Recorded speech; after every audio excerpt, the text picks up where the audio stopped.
Oh, I like that. I don't think I've ever heard that song, Jim Norton. Yes, picked the song today. Quite an old one. Bob Marley, Concrete Jungle. That's how we get going on this Monday morning. Nice. Yeah, I've been obsessively listening to that. To Bob Marley in Yeah. general, or just that song? A couple of songs off of that album. Yeah, I love every song I hear from Bob Marley. I love. I don't really know a lot of his stuff though, except for the ones most people know. So Yeah. I don't go too deep with that band, but always like what I hear. Yeah, I don't know why I got so into Bob Marley. I just like him. Yeah. Yeah, he just seems like such a lovely man. You would do well in the tropics. You would do well in the Caribbean. Yeah, I would enjoy You that. need a nice little vacation down there. I like watching him talk. Bob Marley? Yeah, I understand almost none of it because he was always high and he had a very heavy accent. Yeah. But I always enjoy, sometimes I'll just Google Bob Marley interviews. Yeah. And I'll just watch him talk and I'll pick out what I can. What is he talking about? I don't know. A lot about God and Nice. he was religious and he just wanted people uplifted. Just a nice man. He likes to talk about the land. Yeah, just healthy. He didn't talk about getting laid. No. No, or no gangster nonsense. Did he like talking about reefer? Yeah, but he, in the context of it being spiritual, I don't think he yapped about it. Yeah. I did, last night I did Doug's podcast. It was very fun. Doug Benson. Yeah, Doug loves movies. Nice. And, I walked in and the whole fucking dressing room smells like pot. Like, I think Doug talks about pot in a different way than Yeah. Oh, Marley. absolutely. Probably very different. Did he get a little contact buzz? No, but it was a smell that took me back many years. I haven't smelled it that strong in a long time. I love the smell of pot. Yeah, it was nice. I love the smell of pot, and like I said last week, the smell of cigarettes, even though I wasn't a big smoker, but it brings you back to a time, a more innocent time or something. I don't know. And some say you can't get a contact buzz. Yeah, I don't know if I've ever gotten one. I mean, I've heard you can, I've heard you can't. I don't know what the real story is there. I would assume you can. Yeah, I don't know. What happens after you exhale the smoke out of your lungs? It's still in the air for other people, no? Yeah, but it's just the smell. I've heard you couldn't get one. Or does it have to be a lot of smoke in the room to get a contact buzz? Yeah, probably. I don't know. Whatever. I didn't smell smoke. I just smelled that they had been smoking. Nice. As I like to say, Chiba. Chiba. I like to bring the 1984 pot expressions forward. Some good old Chiba. Smoking Chiba. That was how they said it in the black neighborhoods. Yeah. I remember, some of the guys I would get high with at work. And they had all these weird names for pot. That's a Tone Loc song, by the way. Is it really? Chiba Chiba. What year is that? That's going to be 1990. This is before then. Probably in the 80s for the Tone Loc, right? Yeah. Did he make it out of the 80s? I think he made it to 90. He made it to 90 with another hit before people said, all right, we're done with you. Chiba Chiba. 89. 1989. Let me hear just a tiny bit of this, Oh, please. it's so good. I don't know if I know Chiba Chiba. Tone Loc. I'd say, I'm going to guess his stuff doesn't hold up. No.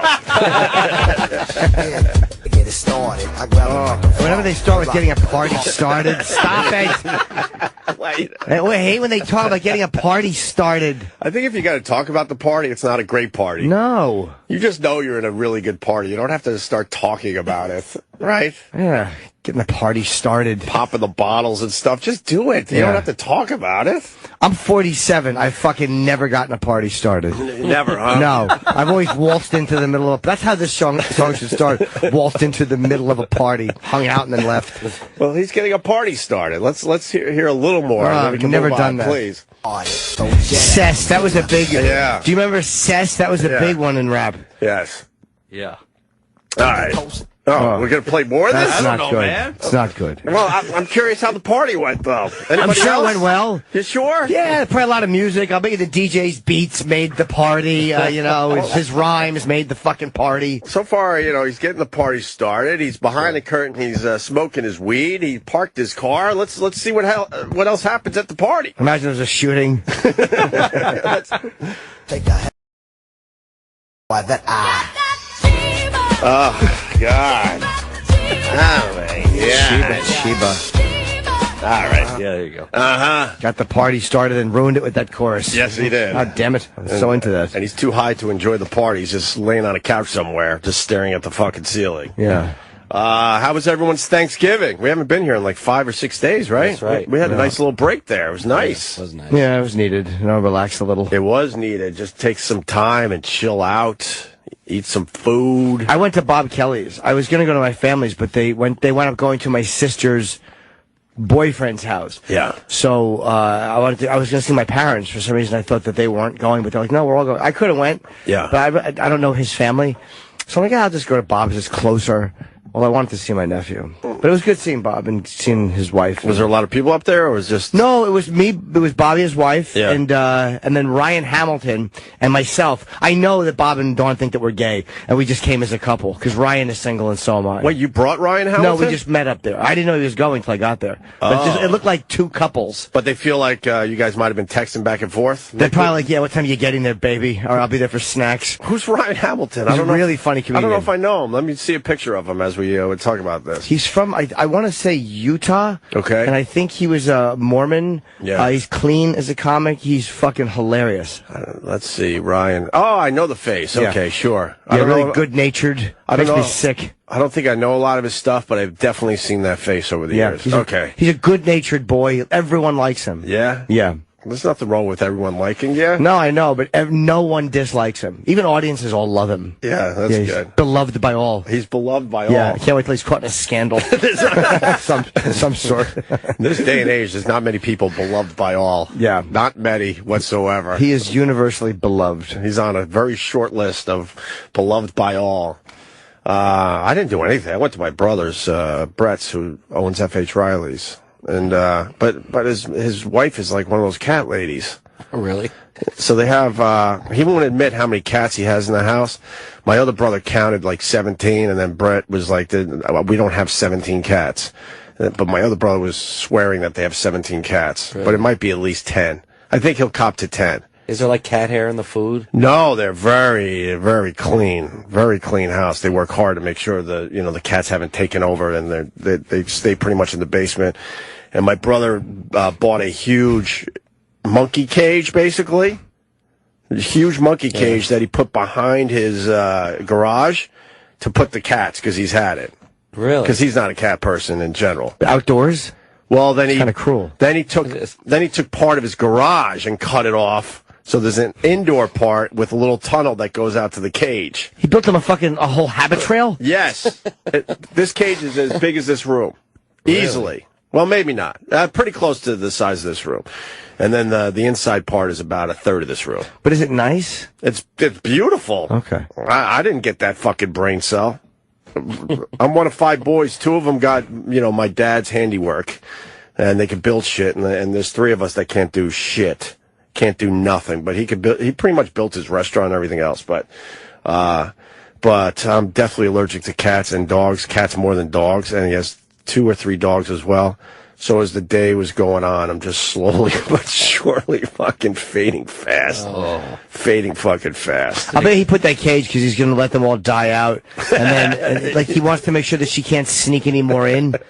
Like, if you do it, it's in the cage and I'll see it. In the cage. And then Well, one dies, you take it out until there's just one cat with a great big fucking cage. And it dies and you do something else. Well, they catch all the wild cats in the neighborhood. They're those type of people. They're just good people. They catch the cats, the strays, and then they get them fixed. And then a lot of times they keep them. So they're collecting cats over there.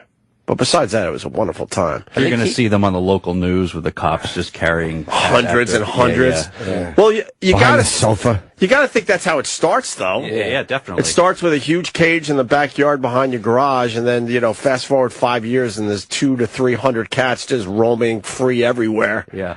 Or it's going to end with somebody dying and the cat's eating the carcass. Yeah, because in the end, the pets don't give a fuck They about don't. you. Someone sent me a story on Twitter about another one of these dog stories where the dog was eating the owner that died. The loving pet owner was now being gnawed and eaten by the pet. I got to find that on my Twitter. Get the details. Maybe you can find it. But they love their cats. I want a small dog. Really? But when I move, I want to get a small dog that I can maybe travel with me. In true aging queen fashion, I'll have a small dog that I'll walk around. He's a little Pomeranian. But I was on a flight, the last flight that I went with when Kenny and I were coming home. Yeah. And there was a dog. Service animals They have to stop calling every fucking time someone wants to bring their dog on a plane. It's not a service. He gets very afraid to fly, so the dog comforts him. Yeah. Fucking stop it. So do I. He helps me with my OCD. Exactly. I thought a service dog was just for the blind people. It is. And, If you're now blind. it's for other things that are wrong with Anything, if you have tension. It's just, but it's so, in fairness, they don't actually, I've never seen a dog have a problem on a plane. Yeah. But these people who probably could not conceive, they're pushing their dog in a baby stroller. And it was hanging his little dumb head out, peeking around. Aw! It's fucking, it was so cute, I wanted to scream. Good. I wanted to scream. It was so cute and hug it. Yeah. And he was letting people pet it, but he's got, the guy might have PTSD or something, but they let him hold on the flip. But Travis is shaking his head in true disgusted Travis fashion. Yeah, because so many people take advantage of this situation now, and I know people who take advantage of it and say that they take advantage of it because it's so easy to get your dog, a service tag or a therapy tag because you can claim that He comforts you. Yeah, that he comforts you, and you need him in the supermarket when you're buying your groceries. And people just bring their dogs anywhere now, and they just think that it's okay. It's not. No, and it's not. And it's a shame because there's real service dogs and real therapy dogs that, should be there.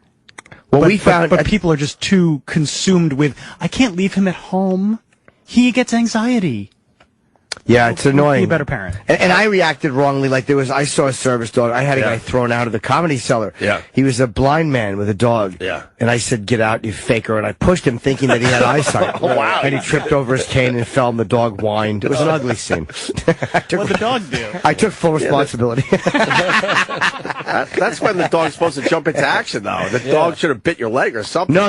for The dog doing did that. not. The dog actually got behind the nothing. blind guy and looked at me like, "Go ahead, I'm here." And I pushed him over his own dog. They don't like when you pet their dogs. No. They don't seem to want you to fuck with the dogs that much. What, the service dogs? Yeah. You're not supposed to. He's working. Yeah, you can't. He's working. Some of them have a little sign saying "Don't pet me." Yeah. Most of them say, do not, Yeah. pet me, I'm working. Yeah, but the guy's blind. He's not going to know. How's he going to know? Nah. I think a dog wants to be pet all the time. They always want to be Even if petted. it's a service dog, it wants a little tussle on the head, right? But doesn't this bother you if you're blind? This would bother me if I was blind. Like I had Everything a would service bother dog. me if I was blind. Yes, that's true.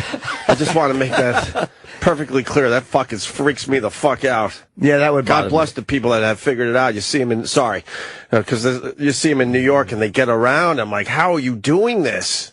me. Yeah, museums have to be a bummer. Yeah. Why is everybody oohing and eyeing? It's a painting.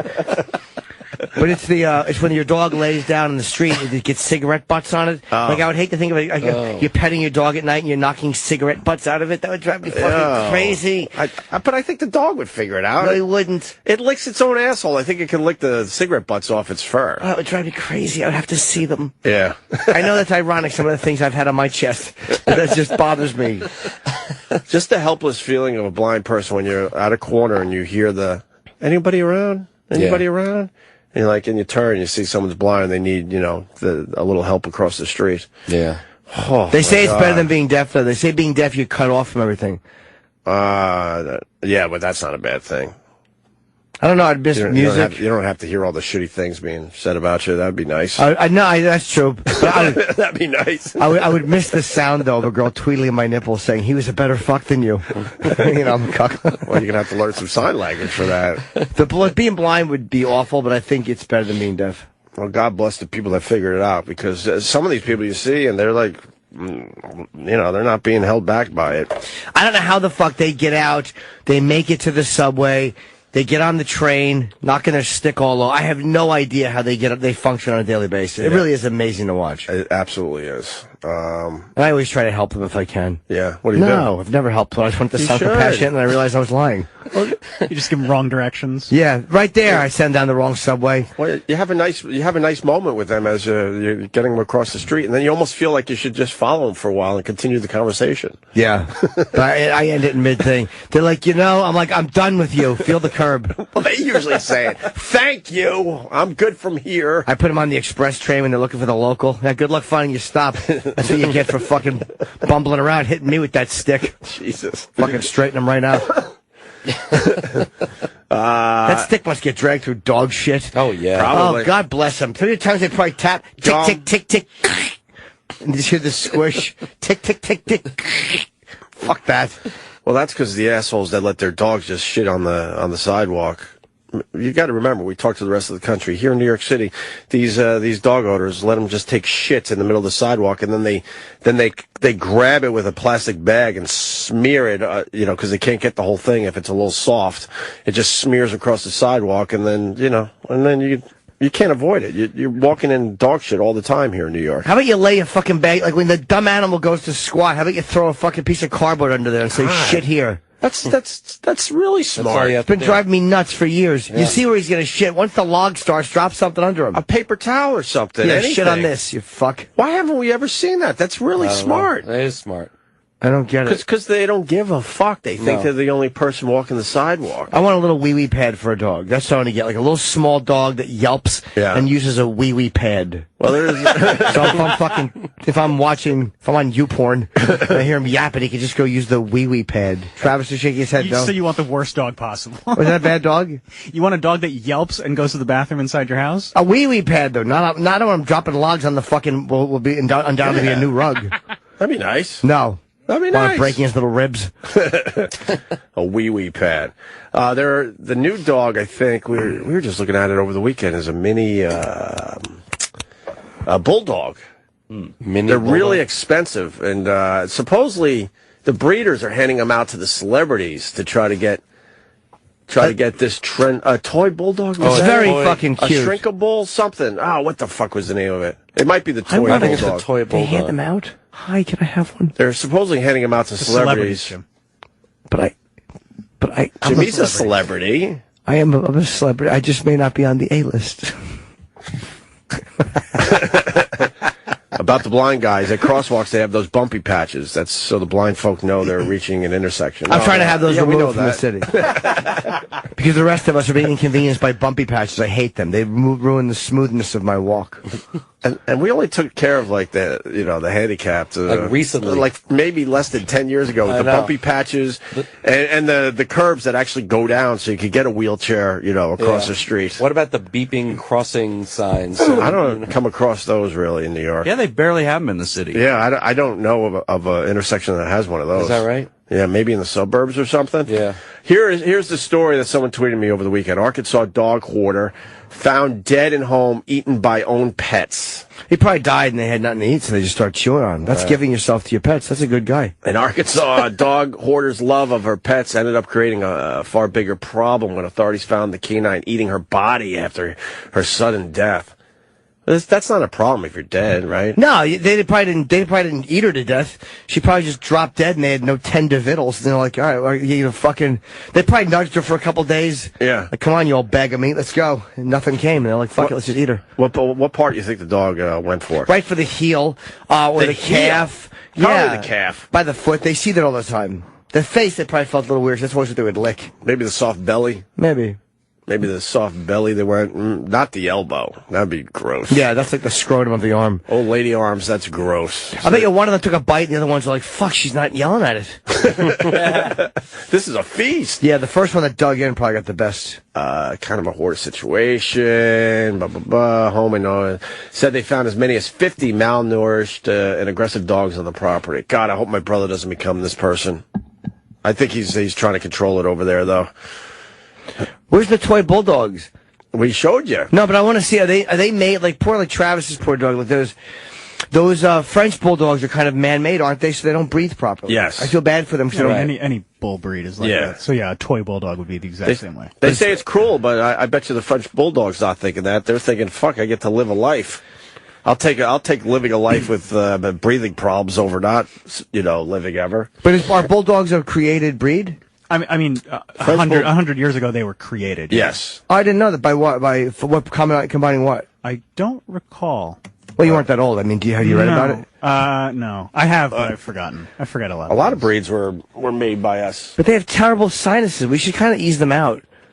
Well, they're all the rage now. I know, but I feel bad for them. Like, we made something that breathes like Jim Norton. I feel bad for him, too. Little apnea dogs. It only gets worse with age. Always tired. One of my family members had a bulldog. It was a wonderful dog. They're wonderful dogs. Yeah, but they can't breathe right. I feel bad for them. It had to pretty much sit down after 10 feet of walking, but it enjoyed its life. It had a nice, wonderful life. I want a dog that breathes freely. Yeah. I want to. Then you don't want a toy bulldog. And you're probably right. I would like it when it was really young and small and breathing fun. And these are probably just like those toy pigs that like half of them end up growing up to be like giant pigs because nobody knows what a toy pig is or a regular pig.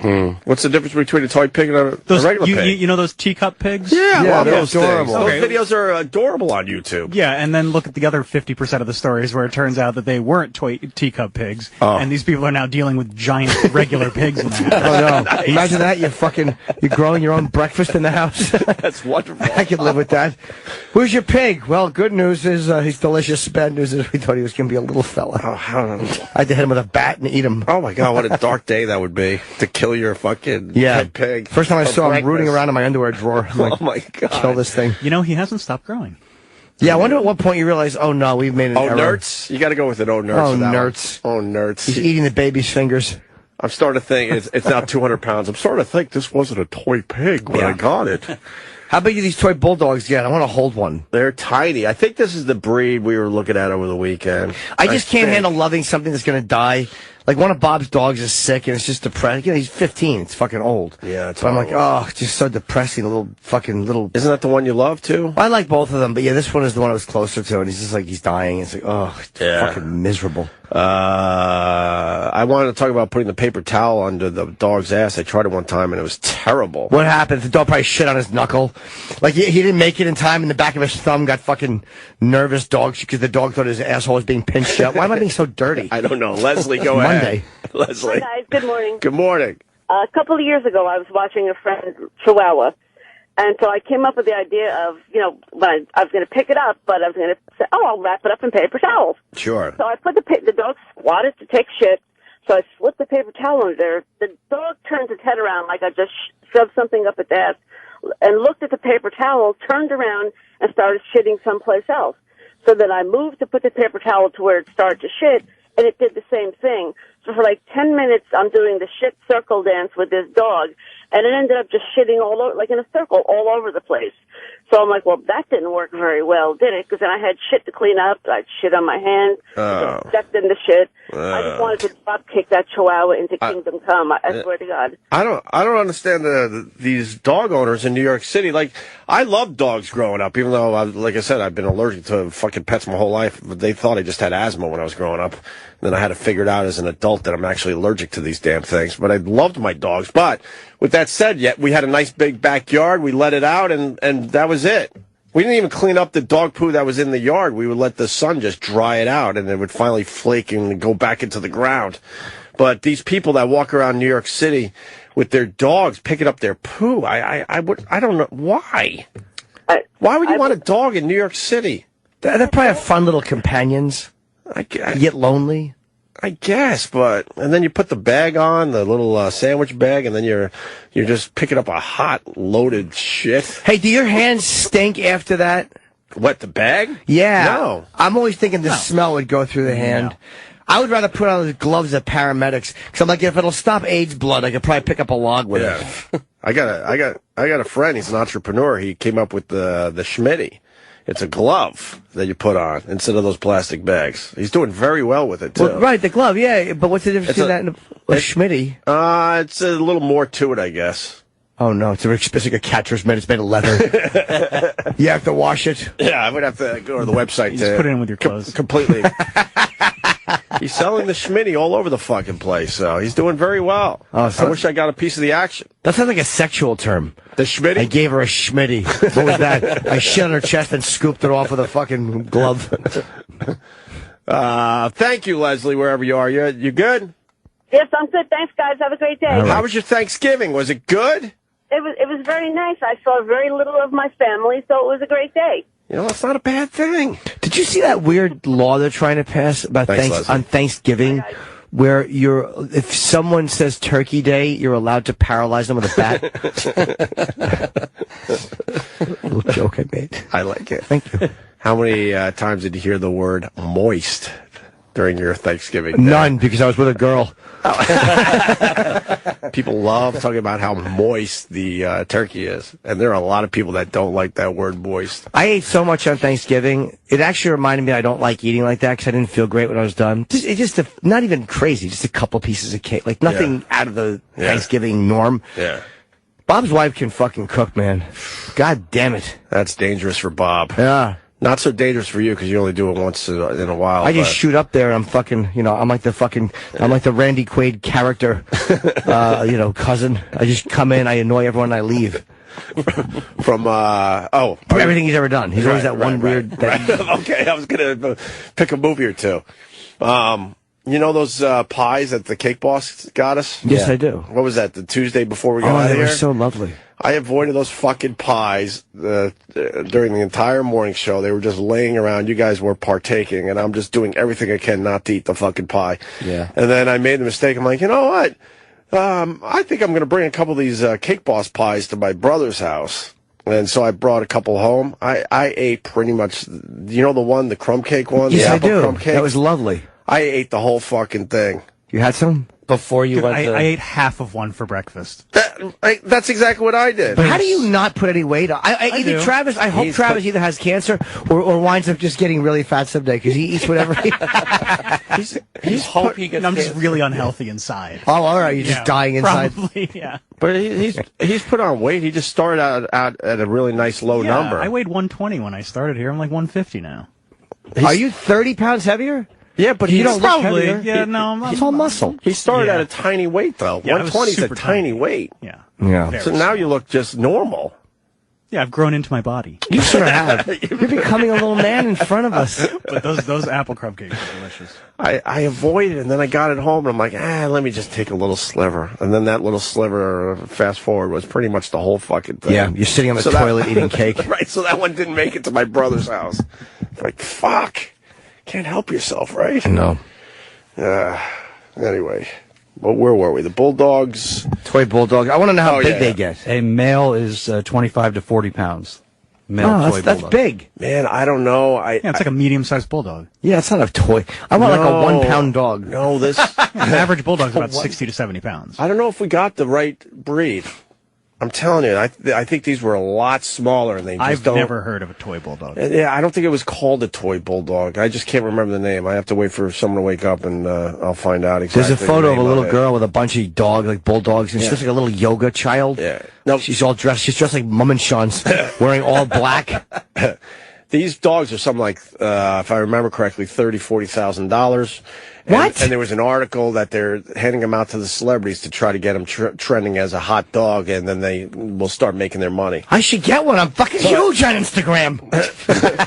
So it's not a toy bulldog; it's something else. I'll find the name. What is it? A little baby bull? How I about? can't remember. I mean, what happens is you talk about this shit, and then you come in here, and all of a sudden you start talking about it and thinking, "No, I wasn't going to bring this up on the show," but then it's part of the conversation or whatever. Do you know yesterday? I got to start writing this shit down. Just Yesterday in case was we go to it. 4 years since Patrice died. I was going to tweet a photo, and I'm looking through my photos, and I couldn't find one that I haven't tweeted, and I just went into Doug's podcast, and I forgot. But fucking 4 years, man. Yeah, a lot of people reached out yesterday all over Twitter, giving Patrice some love. That was cool to see. I can't believe it's been 4 years. Yeah. Unbelievable. Yuck. Yeah. It's always a depressing. I never remember dates or anniversaries of stuff like that. Mm-hmm. And then people remind you, like, oh boy. Yeah, I knew it was around this time. Yeah. I didn't know it was the exact day until I turned on the old Twitter and saw, the love coming. I always for remember Patrice. my memory of that whole thing is the phone call from Bob. More than him dying. Because by the time he died, I was relieved that he was dead because I knew he wasn't going to get better. So I was happy. Like, not, happy, but like, Right. okay, he's not dealing with this anymore. Right. But to me, it was the initial phone call from Bobby that was fucking, Right. just terrible. Yeah, just it's horrible. Absolutely fucking horrible. But I did see Vaughn last week. I did the interview for his documentary, and they had Voss, and they had. I think I talked about that last week. How I was so depressed after it. I was Oh, so really? No, you didn't fucking tell us depressed that. after it. It was just sad. And then, I was on my way to do something. I think it was Tuesday afternoon. I was very, very depressed. Right. And then Colin just texted me and started bashing Voss's interview, and it made me laugh so fucking hard. I was just sitting on the train giggling at Colin's bashing of Rich Voss. You guys sat around and watched each other get interviewed? No, I guess Rich was after me, and I guess Colin got there. And saw the end of the Voss interview. Yeah. And what was he saying about it? just mocking things that Rich said. What an idiot he was. This made me laugh. It was exactly what I needed on such a miserable day. It got you through it. Yeah. Nice. Yeah, because it was very heavy leaving there. Yeah. It's like you never intended to be. I'm it's like whenever you do one of those interviews, it's like always, it's like I'm doing it, and like half the questions I'm answering or Yvonne is asking me to, like along with. Mm-hmm. So it's like, it's not just a random interview that you do. Sure. Those Actual questions. Yeah. Those are a little easier because, you're not sitting in the room with people who know him. Right. It's usually just some podcaster and easier. I still got to do mine. You should do it, yeah. No, I'm definitely doing it. And you should do Doug's. He wants you to do it. I did it with Sam and Ron and Esther Ku. Yes, me, Ron, Esther Ku, and Sam. Fuck me, because I'll tell you what happened. Me and Doug talk a lot, and he invited me to do it with you. And I'm like, me and Jimmy do radio all the time together. I'm like, no, I'll do it. I didn't know it was going to be Sam, you, and Ron. Then fuck, I should have done it. Yeah. I'm such an idiot. Yeah. Well, I didn't. I felt like let Jimmy do the podcast alone. We see each other. Oh, I don't care. See each other. No, I was just thinking nothing behind it really. But now that I know it was all you guys, that was stupid. I said no. It was fun, man. Because he's a good host. He did invite me.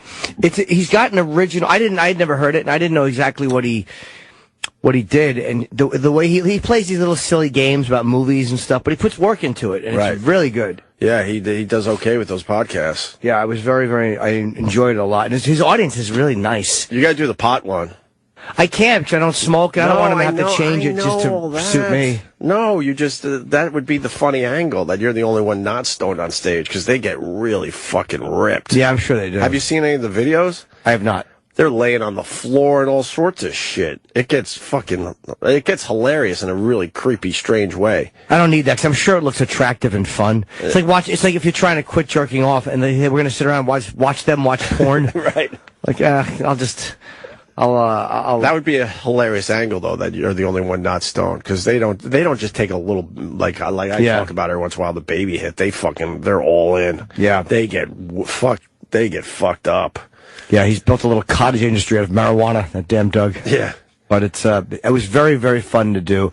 90 minutes flew by. Sam was great. Ron, of course, was great. Esther was hilarious. Yeah. Just he's got fans that they show up, they bring these cards, like they make up their own movie posters, right? And you play for them. Like you have to look in the audience, and they all hold up these really cool. Like the one I picked was this girl who had they're like wordplay things. Yeah. Like One Flew Over the Cuckoo's Jess, and it was her name was Jess, and there was one called Gary Movie, and that was the one Ron picked instead of Scary Movie, and they make their own posters. It's like all these creative people. Well, what do you do after you pick out their poster? You're playing for them, and whoever wins, that their person gets the gift bag. That you bring shit for the gift bag. Right. I brought one of my audio happy endings. Esther brought a couple of like a copy of Pee-wee's Playhouse and one of her shirts, and Ron brought nothing.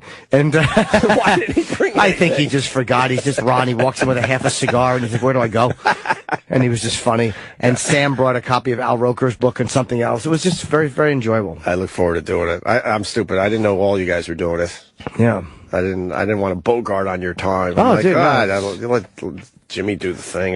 It was funny we were doing it. I felt like he was just getting all the serious people out of the way. Like, all right, let me dot these I's and cross these T's. You're from Sirius. And right. But it was quite. Sam had done it before, so he knew. We'll get Doug Benson back on the show down the road. Did you see the Marlon Brando movie? I watched, I would say, about half of it, and I had to go do something.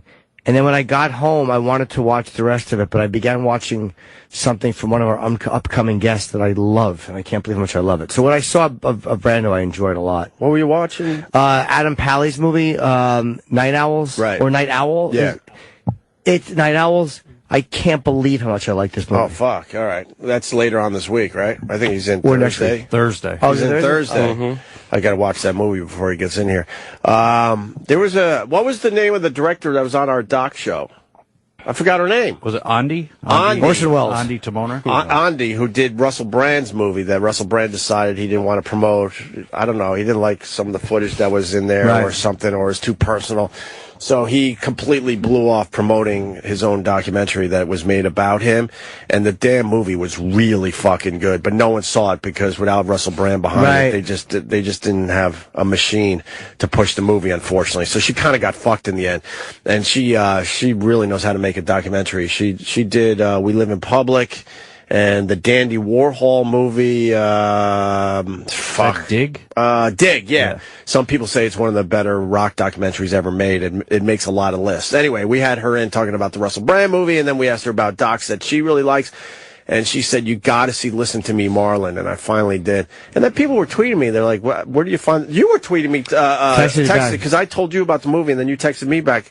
People were tweeting and texting. They didn't know how to find this movie. Showtime on demand. I just wasn't sure if it was Netflix or Amazon. Yeah. It was Showtime on demand. Yeah, it's been on Showtime like all month. Yeah, because then Coke Logic asked me. I'm like, Coke Logic knows his way around a fucking cable system. I was surprised he asked me, but it's there, and it's amazing. It turns out Marlon Brando recorded pretty much everything, all his phone calls, his therapy sessions, and they took all his audio tapes and they made a documentary out of it. It was really good, wasn't it? Yeah, the most fascinating part, and again, I didn't see all of it. I saw maybe 40%. I'll watch the rest of it today. He talked a lot about Stella Adler, who taught him acting, and she was, she changed the world, as we know it, as far as movies go. She was an amazing acting teacher. But it was when he said, I finally saw On the Waterfront. I was embarrassed by my performance. Yeah. I was embarrassed. Yeah. So he was embarrassed by what he did on the Waterfront, which is it's such an amazing job of acting. I think he said something like, I had better performances than that one. It's funny to hear him say that to the film he won the Oscar. Of course.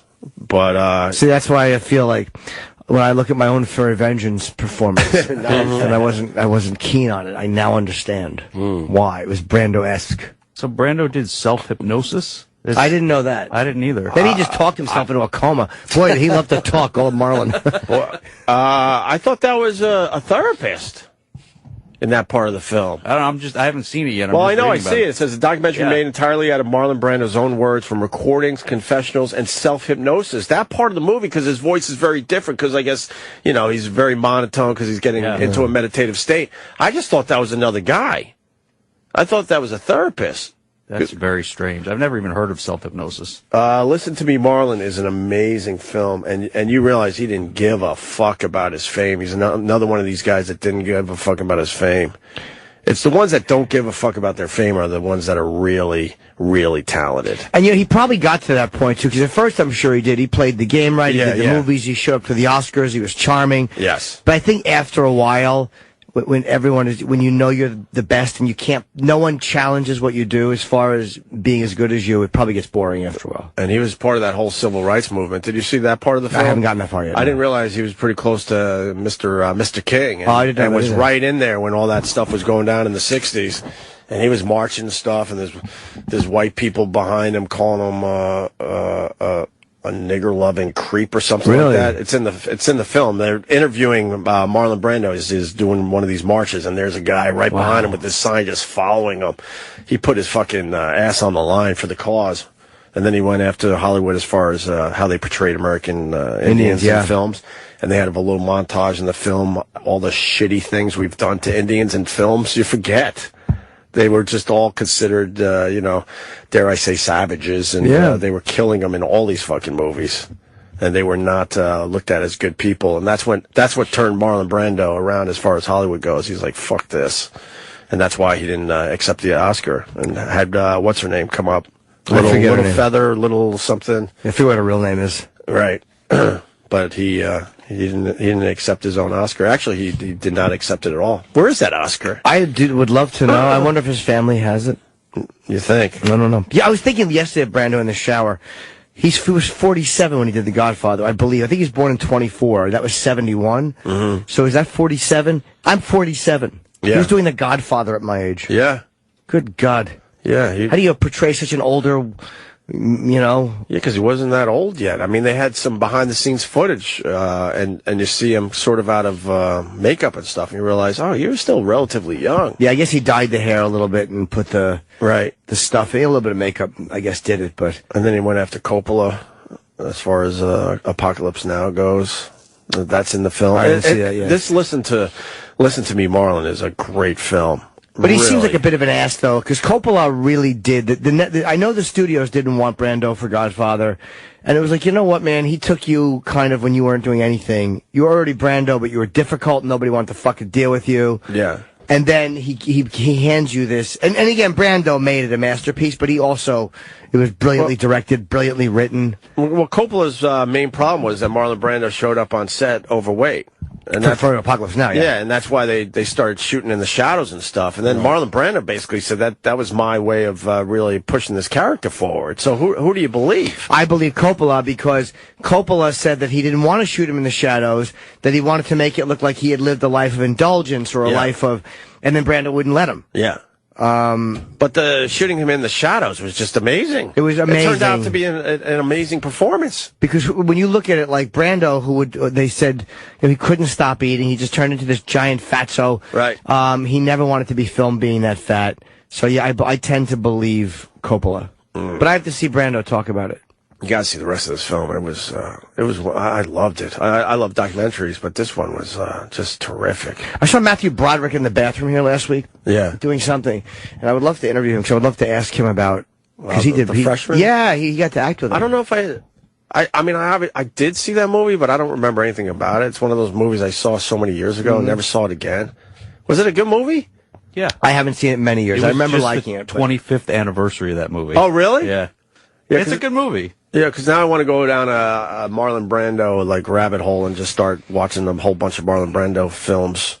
But he talked about the actors that came before him, and he's like, you just knew what you were getting on screen. Every time he said you knew how they were going to deliver it. And Yeah. he was explaining how they were just cereals. Like, you know what you get when you got, like, shredded wheat or whatever. Yeah. And it's just shredded wheat. And because of Stella, he changed the acting world as we know it. She was really the one, but he was the first big star to actually, do it. Yeah, and it was so interesting to hear him talk about, because actors are so flaky with this, getting the emotion.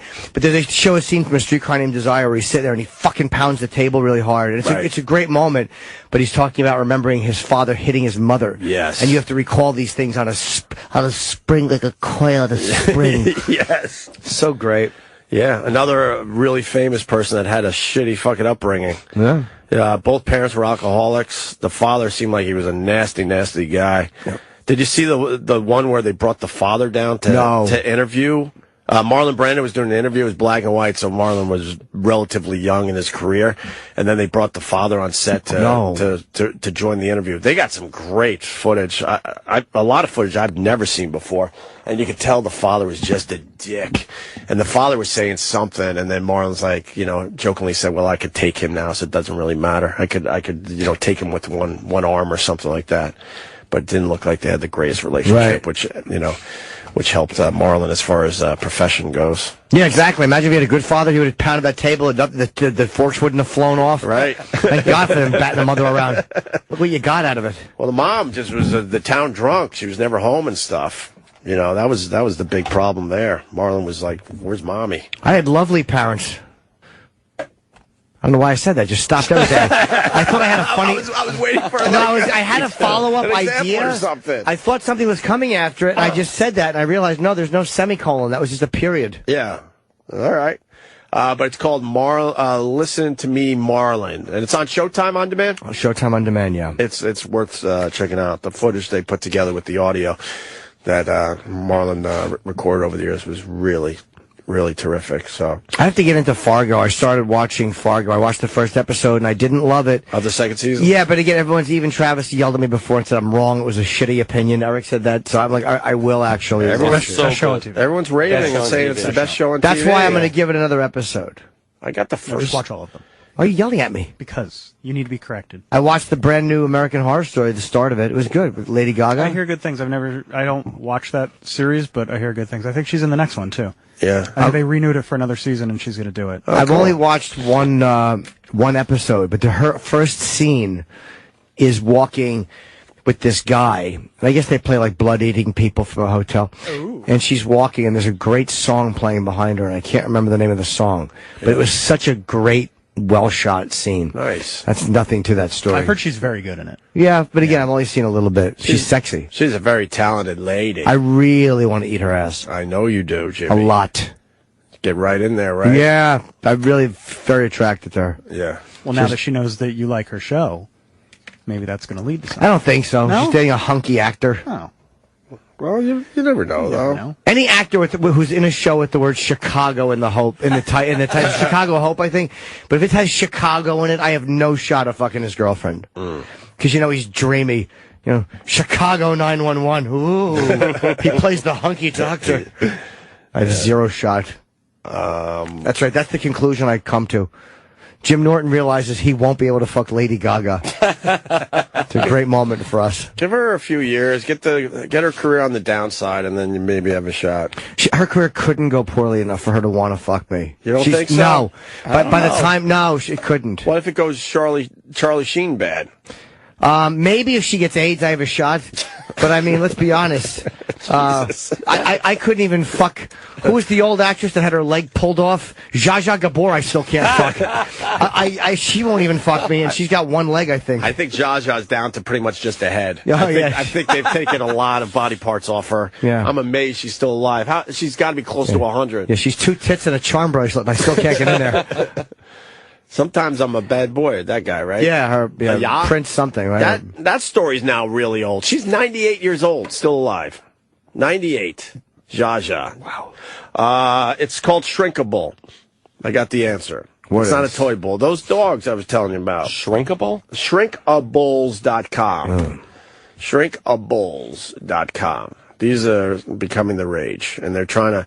That's where we were. It was. Shit dip. Huh. It was, huh? Yep.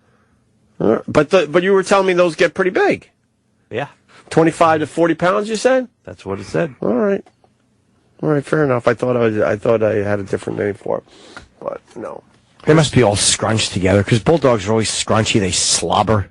Yeah, there's a little slobbering that goes on. They're a fucking mess. You got to wipe their ass, too. Do you really? Yeah. Oh, stop it. My You have brother, to wipe a dog's ass? yeah, man. My brother-in-law had a wonderful dog. His name was Reagan, and they had to wipe his ass all the time. You have a You dog. had to get in there and clean it out. Bulldog assholes are always wide open and presentable, aren't they? Yeah, but they're not hidden. They can't lick their own assholes. That's another problem with the bulldogs. So you got to get in there.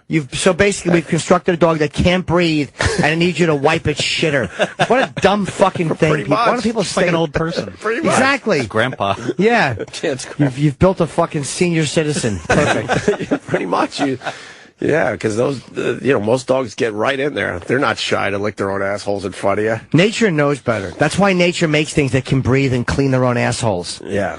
But this one, you have to leave it a stick so it can put the stick in its mouth and breathe, and not die. Excuse me. We should head toward our first break. We got Esther Ku today. We got Jane Lynch coming in to say hi. I don't think she's ever done the show. No, and Rev Run. And Rev Run. I don't know if we've ever had Rev Run. No, but I like him. I don't know why I said that. Obviously, I like him. He's here. Yeah, what is he promoting? His rap group. Is he promoting the rap group? No, I'm guessing he has a new show. He's always got some fucking show. He's on got a TV. new show on the Travel On Channel. the Travel Channel. What kind of show is it this time around? Called Rev Runs Around the World. All right. I like Him and this. his family doing travel stuff. I sort of liked his reality show for a while. I was watching for a bit. Run's House. Run's Yeah, House. I watched Run's House for a big little show. bit. It was a big hit. I loved it, but every episode ended with him in the tub. Yeah, but he was giving you some philosophy on life. But why does he have to be in the tub? Like, he could be anywhere else. The guy's in the tub at the end of every episode. I respect a guy that could fucking take a tub. All right. See? And he films it on TV. Look, you don't give a fuck. No. I don't like taking baths. I like a good bad. But look, that's a picture of him. He's got his BlackBerry where he types out his message. Well, He's in the tub. He's chilling out. He's got a couple philosophy books. He's got some candles. He goes all in, too, with the bubbles. Good for bubbles. Ron. You gotta treat yourself. You gotta treat yourself. Gotta make that. You gotta make the bath water extremely hot too. Extremely hot. I pop out. I look like a lobster. I'm very, very red from my baths. Why? I like the water really hot. Extremely hot. I do too, but then there's always someone yelling, hot water burn baby. Hot water burn baby. So I have to get out. Where are you taking your bath? in the 80s. In the kitchen sink. Yeah. I made it to like the middle of the third quarter, so the Patriots lost their first game last They night. lost in overtime last night. It was overtime. So what time did the game end? I was asleep. I have no idea. You bailed on it as well? Yeah, it was a really good game. I was enjoying it. It was snowing. It was definitely a good game, but they lost 30-24 in overtime. Their first loss of the season. They got a lot of key injuries too, man. Yep. They're gonna have a tough time as we move forward from here. Gronk got hurt. I heard. How bad? His knee? He hurt his knee. Yeah, they don't know yet. They'll know later today. Oh, boy. They're down a few guys now. So, Jimmy, did you watch the Cowboys on Thanksgiving? Yeah, I did. I tuned in. They looked great. Are you sure you watched the Cowboys on Thanksgiving? Are they 3-11, 3-8? I think. Am I remembering their record correctly? I want to say 3-8. 3-8. Somewhere but they're around only there. 2 games out of first place. Still. Yeah, they stink. Well, that division is, as we all know, is horrendous. Yeah. What was the final score of that game? 33 to something. Yeah, man, we weren't really 33-14. We really weren't watching football this Thanksgiving. We were kind of taking the old peeks as you're walking by the living room to go out. We were just going outside because it was so nice out. But Jets won. We're still in it. We still have a little shot. Okay. Jets still have a little shot. I'm sorry. Which we are you talking about? The Jets are 6-5. Right. Because you could have been talking about your Patriots Dolphins. it's not as the your Dolphins. No, they're 4-7. No, it goes Jets, then Bills, then Patriots. And I know it's stupid, and we can move on because it's getting ridiculous now. All right. So we should take a little break here. We got our food. We're ready to go? Yep. All right. Esther Ku should be joining us next. And, stay there. This is Opie Radio. The show is back. Yes, we are back. Yeah, it's just weird. J.J. Abrams. We've had J.J. Abrams on a bunch, and I like the guy a lot, too. And he's just one of these. He's just one of these guys we come across. It's so weird. He had a really good time in here, too. They're all the same. It's unbelievable. I guess he's not going to do our show. He's doing Howard, and he's doing a town hall here at SiriusXM. But, I mean, he used to do all the shows and us. Ah, God, why do they do this to us? I don't think it's anything personal. I think it's more just so weird, though. He probably demands exclusivity or asks for it, and they give it to him, which is just irritating. It's like you're promoting a project. But it's one of those things where they come in here, you feel like you got a connection, you're laughing, and, you guys don't see the behind-the-scenes stuff where they really hammered home that they had a really good time, I'll be back, blah, blah, blah, and then they come back, and it's usually for a movie no one gives a fuck about, but you don't care because you're still having a good time with the guy, blah, blah, blah. And next thing you know, these people act like they've never been on your show or, don't know who the fuck you are. It's so strange. Yeah, well, again, you kind of know what they are. I love my manager. He's such a good guy, but he's a very nice man. He believes a lot of this shit that these people say. Yeah. And I tell him, John, they're all the same. Yeah. They're because he's a real guy. Like, he's a genuine person. Yeah. And he has faith in the greater humanity. Right. But they all just tell you what you want to hear. They're all they're all weird. Nonsense. I don't hate the guy. I'm not trying to start anything with J.J. Abrams. I just find it very strange. We've had him on a bunch over the years. Oh, well, not a big deal. It's just, it's more annoying. Like, if you come on and you have a good time, and then you won't come back. I've never had that as a radio. Like, I go out and do other shows. Yeah. And, again, not on the level of Stern. So it's maybe if I had a show that big and they asked me to be exclusive, I would. I mean, it's easy to say I wouldn't. But they've never, I've never on the road where they said, hey, could you only do this show and not another? I doubt that it's even that. I don't know. So no, that's what it is. There are some people that do our show, and then as soon as the mics are off, they're out of here and they don't give a fuck. It was just one of many shows they did that day. But then there are people, and JJ, I feel, is in that category where they hang a little bit. Ron Howard hung not a little bit, for like 10 minutes after the interview, just hanging and asking questions, and everyone just got along, and there was something there. And then to fast forward a little bit and realize the guy just now. Well, I mean, we requested him, obviously, because, I think this Star Wars movie is going to be big, guys. And, that's the way it is with and these we were blown fucking off. people. We never get them for the real projects. That's why the first time they do it, I would say never ask for them again. Not that he gives a shit, but I would say whenever they do it once, you just never request them again. That's all you can do. Well, we had Arnold Schwarzenegger for that big movie. Maggie.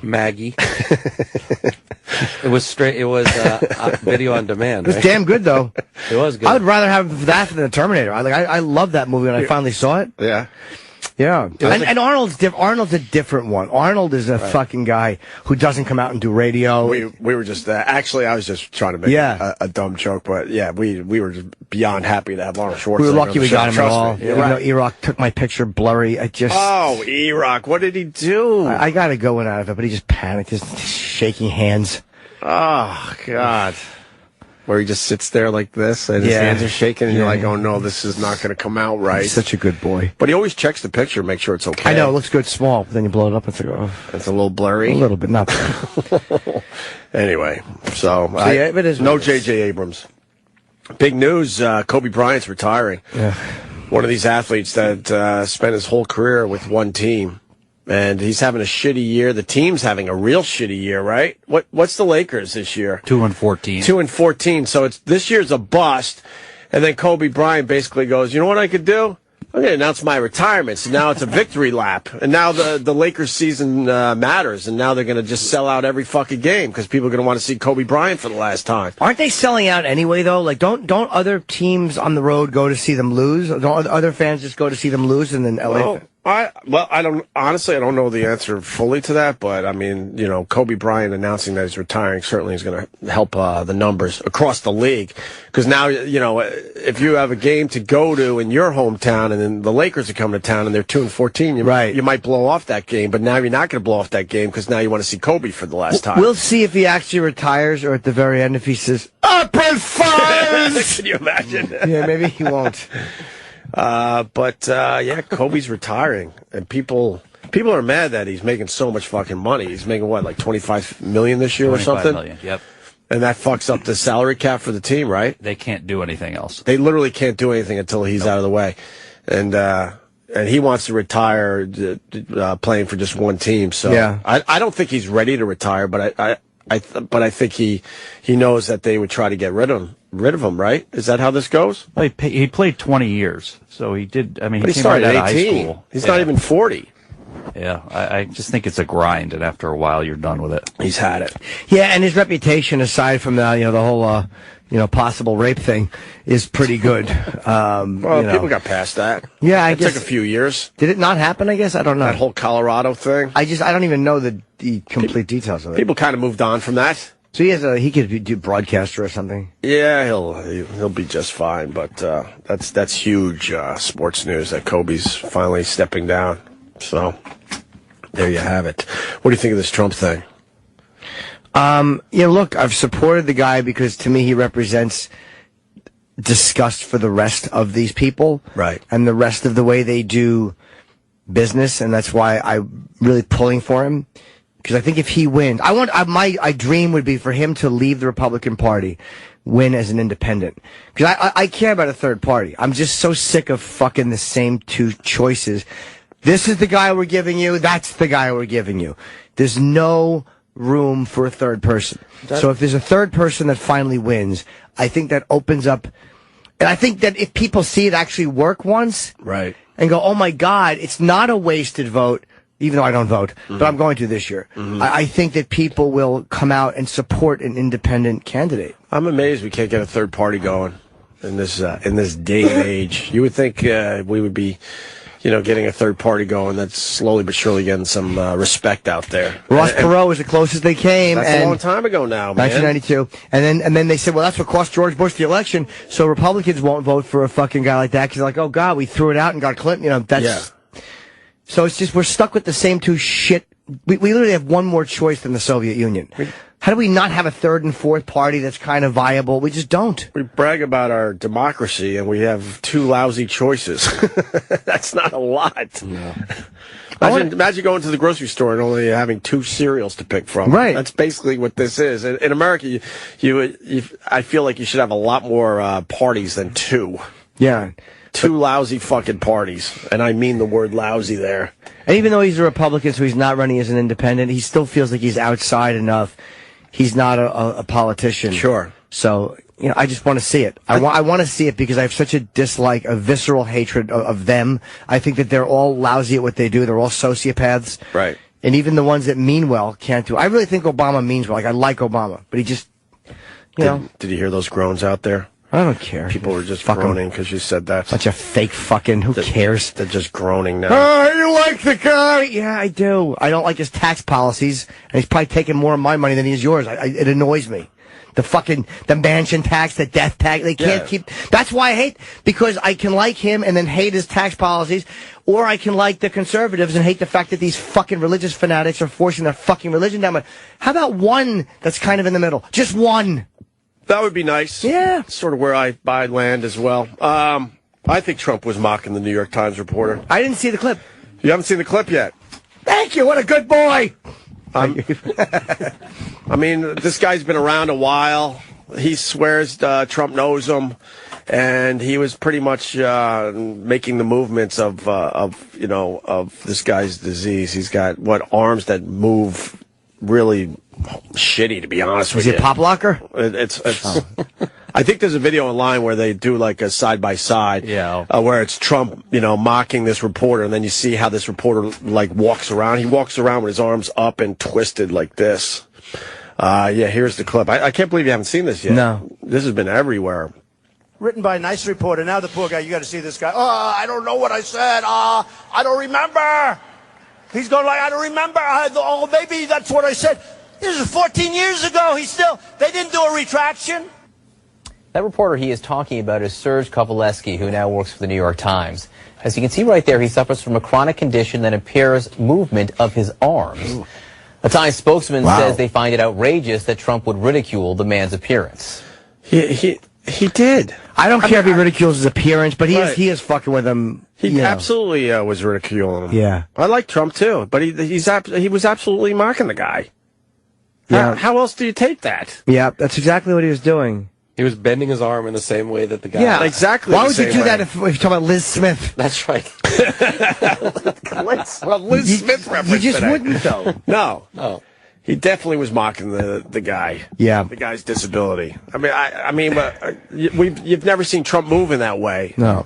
And he mocks a lot of people, and he hasn't, done it just in that way. He's mocking more the guys. I think he's saying the guy is full of shit about something. Sure. So it wasn't like he was just going out of his way to look at his handicap, but he was doing his impression of that guy. Right. That'd be like if I was mocking fucking Iraq or just you're mocking somebody, you do a body thing that they do, whether it's crippled or not. Right. And the guy's crippled, and Trump was mocking it. So yeah, in the bigger thing of mocking his fucking bullshit. Is it that he is mocking it, or is he showing how this guy would move if he was nervous and going, I don't remember? Yeah, it wasn't like. Does that mean you're actually mocking it? Yeah, it's like. Is this semantics now? He has to. He wasn't going out of his way. He was saying the guy's full of shit, but he was absolutely moving like this reporter moves. Yeah, you were doing it for that reason. Yeah. But how else would you kind of imitate him? You could just go, he's going like, I don't know. Right. But he's doing, because he's got the arm thing, so he's just throwing that in there. Like little wanking claw. I like the thing you do about his wanking claw. But he's saying he wasn't even imitating him. I think he was imitating how this guy would move if he's all nervous and going, I don't remember. He's panicking. So then does that mean it's an actual mocking of the guy? He's just getting to a point, though, where it's like, I like the guy, but it's like, will you stop? Like, he won't admit that he's wrong about the fucking, the 9/11 thousands of people. Yeah. Stop saying we're still looking for articles. How the fuck are you looking for articles when Google, what do you think, you can't find an article from 2001? Yeah, man. But I mean, what's interesting about this Trump thing, a lot of us feel like we did see people celebrating, a video of people celebrating in Jersey. As soon as he said that, I was one, just like many of you, that went, yeah, I kind of remember that. And then we broke it down here, and it turned out to be a videotape from East Jerusalem. Yeah. And then maybe some of us, confused the two. Because I do remember there were reports that people were celebrating in Jersey, but it might have been just a pocket of people, just a few people doing it, and not, like Trump said, thousands. How the fuck does that guy actually write, though? Does he talk type, or how does he write with his hand like that? Well, they had a video of him holding a beer, so I would assume he's figured out how to use his hand. What's the disease? That sucks. That looks like a motherfucker. Well, that guy's hand, if it's as long as it looks like, he must be all cock. Holy shit. That guy's fucking long, thin. He's probably packing 10. That looks like a motherfucker. Jim always finds the good side of things. Sure. Absolutely. Maybe his hand is so bent because he's always grabbing his giant dick. I don't blame this guy. That's what I'd be doing if I was him. That's why Trump is so mad. But that's what Trump is doing. He's not going out and going, look, he's handicapped. Yeah. But he's making fun of this guy being full of shit, and he's just doing the guy as here's what Trump's big fucking problem. He is so used to talking behind closed doors and saying whatever he wants that whenever he has to talk for extended period, like all the stuff that he might have done during Celebrity Apprentice that they would have edited out, he can't edit any of this stuff out. So when you're kind of speaking your mind and just kind of going off book half the time, you step on a lot of toes, and he has to learn to stop doing that, or he's really going to fuck himself. But this is all horseshit, because this is what everyone does. Everyone does this type of thing, but we all make believe no. And the people reporting this on the news have done shitty things like this as well. We all make believe that we don't do these type of things behind closed doors, but now you got Trump pushing it forward. Right. Yeah, because he's sick of this whole PC culture that we're in. But he's almost going so far with being sick of PC culture. Like, there are certain things. Penn Jillette had a smart point about wanting the president to behave a certain way. Yeah. And it's like, look, I like a guy who says what he wants to say. I like a guy who isn't afraid of offending people. Yeah. But I don't know, do I want a president that's talking about a guy who's... Look, that's something Jim Norton does. Right. You should not be discussing this guy the same way I would at the cellar and getting groaned at for it. Like, I would kind of like him to have a bit more fucking discretion. Yeah. Like, if you're up running for president and you're talking about a guy being full of shit, talk about him being full of shit. Yeah. But I don't know if you need to go like I don't know. I think I've changed my whole thought on this as we're talking about it, because I saw it and go, oh my God, Trump's mocking this guy. But now I'm just starting to think that he was imitating a guy he's definitely seen around over the years. Yeah. And this is how you would imitate him, because this is how he moves. Yeah, you're making him being full of shit, I think, was more the point of him doing that. But he's saying that he wasn't doing any of this. He wasn't mocking or imitating. Yeah, which he's not being true. But now I'm starting to think he was imitating a guy he's seen around, and this is how this guy moves when he's nervous. Of course he was. And freaking out a little bit. It's indisputable. He just denies. It's like, come on. First of all, that hat stinks. He's really... Trump is going out of his way to turn me on him. Well, I mean... How are you losing me? I want to like you. But every time he shows up with that hat, people go online and buy the hat. And you love a good hat, Jimmy. I like a sideways hat because that's how a man in my age group wears it, younger generation. But he's doing that because he's embarrassed about his hair when it's a certain way. And it's like, that's how I was in high school. I told you the rehab they put me in, they wanted to put me in a place that had a psychiatrist because I wouldn't not take my hat off. I had such horrible insecurity about my hair that they wanted me to go to a rehab that had a psychiatrist. And back then, there were certain ones that didn't have, I guess, like in-house psychiatrists. Just because of your hair? I had such hair insecurity, I wouldn't take my hat off. They were going to throw me out of high school. I actually had a doctor's note that they should let me wear my hat because it was such a mental block for me. I was literally just going to get thrown out of school for it. What was wrong with your hair? I need a cough button, Don, because I always sniffle and people get mad at me. So please give me a cough button. I've been asking for years for a cough button. Oh, boy. I love Don, but I feel like I've been sniffling, and it bothers people, and I don't blame you guys. You have ears. Right. But, is that a cough button? Hold on. Yeah, I think it is. Does that work, or you can hear me? I can hear you. Yeah, there you go. It's a button. It's a white button. That's what I do if I want white people. I just push that button. Send in some Caucasians. What was the problem with your hair, though? Cowlicks? Cowlicks, and it looks terrible. So if you look at me in my junior year of high school or my sophomore year, I have Down syndrome haircut syndrome. Like, I have Down syndrome bowl cut. Yeah. I have retarded person's haircut. And it was truly awful. So I wanted to, wear a hat all the time to cover it. That's why I keep it short. It looks fucking awful when it gets longer. But he has, whatever it is, he doesn't like when his hair is messy. So he wears the hat to cover it up. And Just I like can't. little Jimmy Norton was doing. I don't want a president who handles his hair the way the fucking 14-year-old Jimmy Norton did. Gotcha. I want a president who's more secure. Just buzz it. I don't give a fuck what your head looks like. Makes sense. Here's Trump trying to, he's saying he did not mock the disabled. He leans too much into the mic, too. That annoys me. But go ahead, Trump. Very simple. I said this, and all of a sudden, because I said it very, very expressively, and again, I'm trying to show somebody groveling to take back the statement he made, because he wanted to take it back because it wasn't good for the people that he knows and likes at the New York Times, the Washington Post, etc. He did this when he was with the Washington Post. So I was very expressive in saying it, and they said I was mocking him. I would never mock a person that has difficulty. I would never do that. I'm telling you, I would never do it. I don't think he was setting out to go, hey, fuck this guy in his bent hand. Yeah. I don't think that was the point of it. Yeah. I think when you're mocking somebody because you're pissed off at them, it's just one of those things you do, and he's not trained enough with, again, in this arena, to catch himself. Right. Like, I'm trying to think of an example of just fucking, what mannerism would you mock of somebody? Whatever. Oh, okay, like this. It'd be like, and fucking Steve walked in and went, no. Right. Like, I just do Steve. Yeah. He was just doing the guy. Right. People might go, oh my God, Steve would say no, because he stuttered. I mean, that's not why, oh, fucking Big A. God damn him. He's like, oh, I didn't do it. Yeah. That's just how I discuss Big A because I know him. Right. That's how he talks. But if I was running for public office and I was talking about Big A, I would have to remove the stutter. Hey, my fucking Kenny, God, they comes in and he goes, I don't know. Yeah. Like, that's just how we talk about people. I'm making fun of the fact that Kenny was saying he didn't know, not necessarily the way he says it. Yeah, so you're picking up on something then that shows the people that you are imitating this guy. And isn't it true that a lot of disabled people don't want special treatment? Right. I've never met any. They don't really want special treatment. So if Trump is basically imitating the guy and how he moves, dare I say, how bad is it in the end?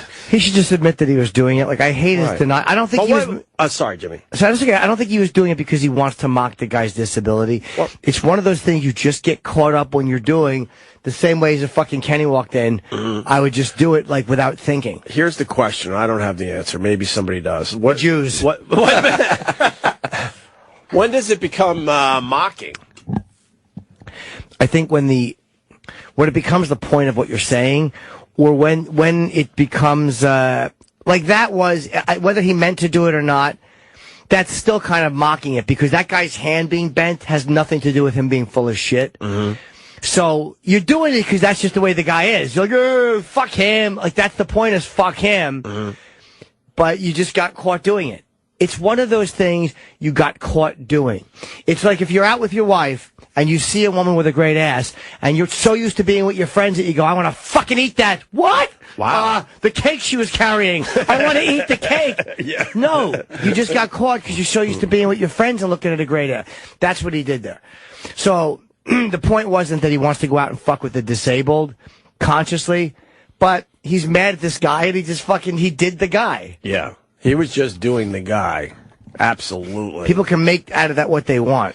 But when Trump did this kind of stuff before this, calling people a bore, calling people a slob, everyone's like, oh my God, he's how refreshing is it that someone's, saying what they feel. But the fact that he put his arm up in the weird way and then you see what the guy really looks like, everyone now feels that sort of crossing. But I don't think it's even like, I like the fact that he says what he feels without being afraid. But it's like, if you're going to run for president and you're going to say things, but if you can't talk about a guy whose hand is bent without, that would literally be like if he's going, and fucking, and I'm over Black Lives Matter, and they're like, oh, you ain't doing a motherfucking thing. We'd be like, what are you doing? Yeah. You are running for the highest office. You can bash them all you want. Right.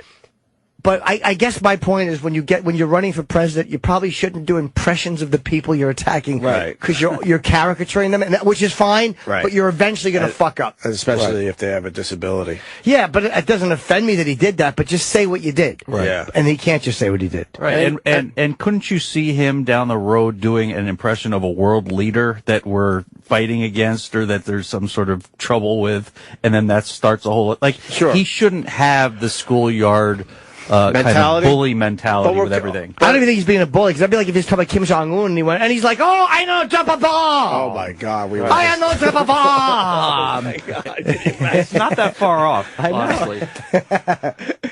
And secretly, everyone wants to see that. You want to. I mean, we understand that maybe the highest office you shouldn't be doing those type of things, but wow, would that be we'd be watching every press conference from the White House lawn. He's Trump's doubling. Now they're saying he's quadrupling down. He's backing his initial statement that he saw this or heard about this. He got the Washington Post article to prove his point because they wrote something about it, right? We all, a lot of us thought we saw that. I'm with them, man. I felt like, they were either reporting it or showed a video of a lot of people celebrating the fact that those towers came down. But we can't find the actual video that a lot of us felt like was out there. Because I think Trump said it was thousands, not just a handful of people that might have been reported. He said thousands. Thousands, yeah. That just didn't happen. Instead of just saying I mixed up two stories, which everybody mixed up at that time, it's okay, you fucked up. No one minds if you make a mistake. Right. But his refusal to admit, and again, that's where he's just like the rest of them. Mm-hmm. He's just more blatant about, I didn't do it! The rest of them are a little smoother to dance away from it. But that's where he's just like the rest of them. It's like, that's where you kind of just separate yourself and go, all right, I made a mistake. He's really like a kid who gets caught by his parents doing something and he just refuses to admit that he did it. Yeah. No, not like that. It's called flirting with an older man, kissing. Kissing? It's a little more than flirting. And everyone is trying to find this video. Everyone looking for their clicks. They're desperately trying to find this video. That's why it didn't happen, because they just can't find the fucking thing. All those websites, they would love to be the one that goes, here's the video, we found it. Are you kidding me? Absolutely. And they just can't find it. He's rich. He should put out a ransom. He should do like an internet contest. There was never a video. There was never a video of thousands of people in Jersey celebrating the towers collapsing. But he saw it. It would have been pulled up within 20 minutes of him saying that. Because he's like, we're looking for the articles. Like, what articles do you have to? How hard is it to fucking find archived articles? Well, now he's moving to articles because he was the one that said that he saw it. Yeah. Well, now he's saying, quote, they'll find something. They're not going to find the video. They're going to find something, but don't forget, 14, 15 years ago, it wasn't like it is today where you press a button and you play a video. 14, 15 years ago, they don't even put it in files. They destroy half the stuff. Okay. It's not destroyed. All right, now he's creeping me out. 9/11 is pretty much the biggest thing to ever happen on American soil, right? Most people would not argue that point. It was barely documented. It was that type of videos and footage you would not destroy. No. Maybe he's got a honeymooners marathon. Sure, you might destroy that, but 9/11 stuff, I'm pretty confident that I can't imagine the person that goes, hey, we got this old videotape of, I don't know, thousands of people celebrating the streets after the towers came down. We need this? They destroyed the I'm going to throw it away. Is everyone cool with this? Yeah. There's no fucking way. And there'd be no record of the broadcast on the internet, because when you get rid of a tape, you scrub it. Right. What are you talking about? There's no dude. fucking way. That tape does not exist.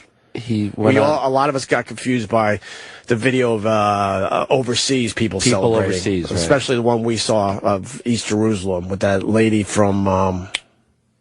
what was your reference? It was hilarious. Oh, Marty Feldman? Marty Feldman. Yeah. I was trying to remember Marty Feldman's name, right. Because that's why people think that the guy's racist. Like, instead of just admitting, because then it looks like you're doubling down and you're after all Muslim, just admit you made a mistake. You know what? I misremembered. Like you said, I fucked up. A lot of us have screwed up. And take the little bit of ridicule. But that's where that I'm the fucking biggest dick in the room businessman, and I have the biggest dick in the room guy. Yeah. No, I said to do this. And it's like, you can't. Right. I don't know. I just find that to be irritating. Yeah, and well, but now he's looking for articles when he said it was a videotape, and he did find an article from the Washington Post that kind of backed up his claim that people were celebrating, but it's not a tape of thousands. No, it's not, and we understand when no one is saying that no one thought that. No one is saying Trump made it up. We remember it happening and people thinking it. But fucking the bottom line, just admit you mixed up two things like all of us did. As soon as he said it, I'm like, yeah, I remember that. I didn't even think twice. I'm like, yeah, I remember that. I remember that being reported. Is there any more on this video? Yeah. Let's listen a little more. I would never do it. I don't care if I liked the person or didn't, and I don't know this person. So now this person is going around saying, I did know him, that he reported on me in the 1980s, and all of that stuff, right? I don't know him. I really don't know him.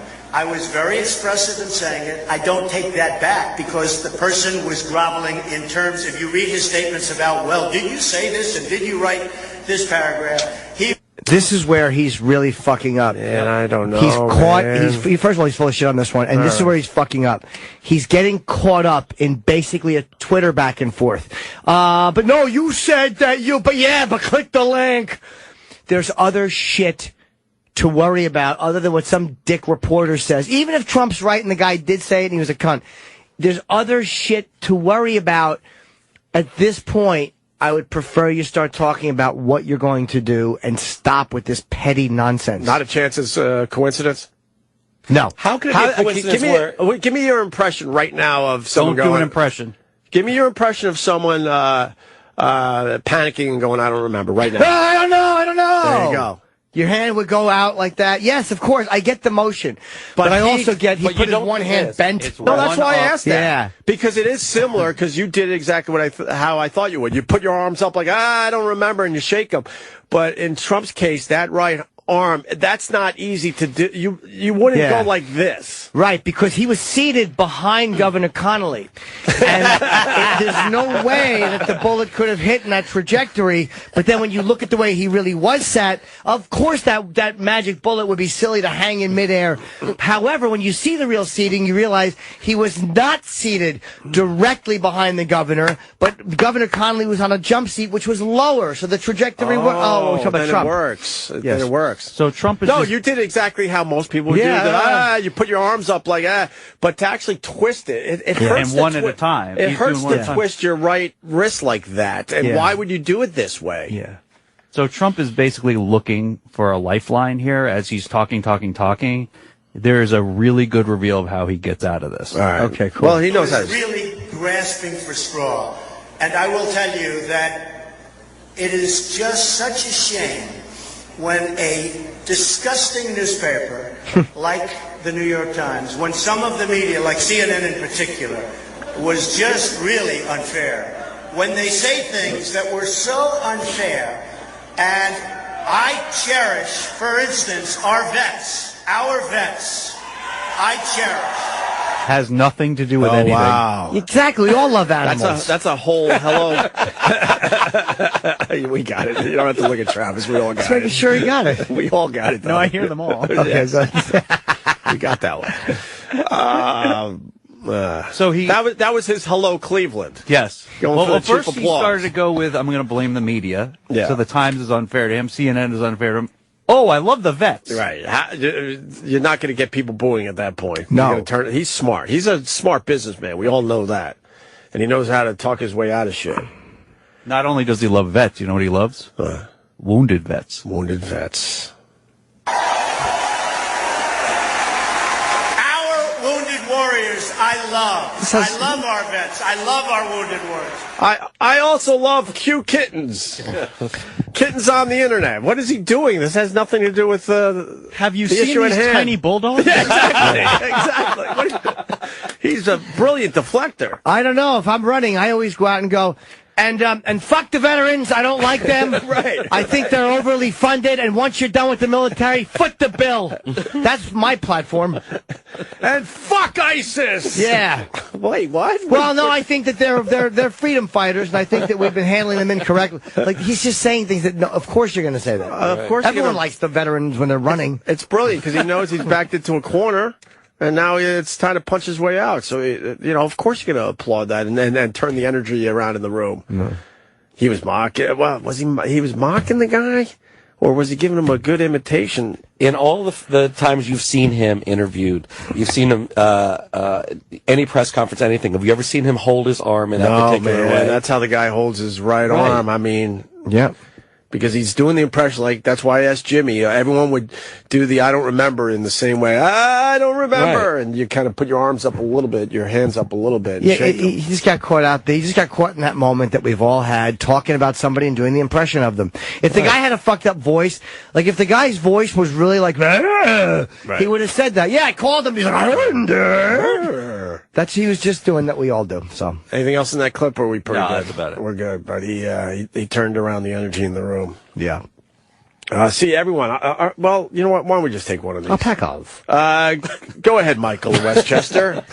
Yeah, hi. Caller, big fan. Hi, I Mike. remember the news clips of celebrations in Jersey but it was not thousands. It was probably dozens of people in a neighborhood. I vividly remember it. I was livid. I was showing it to friends online.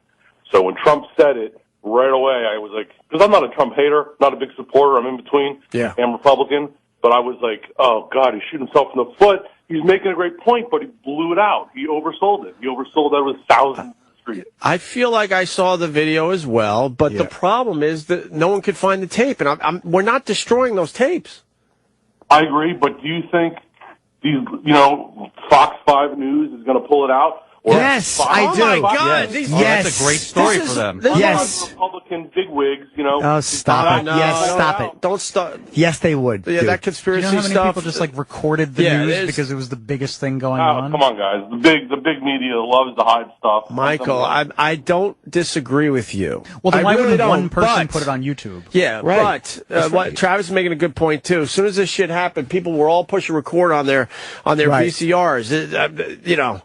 If it's out there, it's going to surface, and so far it hasn't surfaced, which makes me think that it just didn't happen in the way Trump is saying. Right. And they just went to war. Trump was at war with Fox for a little while. Do you really think they would sit on this fucking story with the amount of hits they'd get? Come on, dude. I don't know. Part of you says, I agree, that they want to bury him, so pull it out. But if they pull it out, it supports his cause that it happened. It's a story. And it'll show that he oversold it with 1,000. Dude, yeah, it's a story. I don't think in that moment, if they had the clip, they would show it. Yes, absolutely. Somebody would. Somebody would.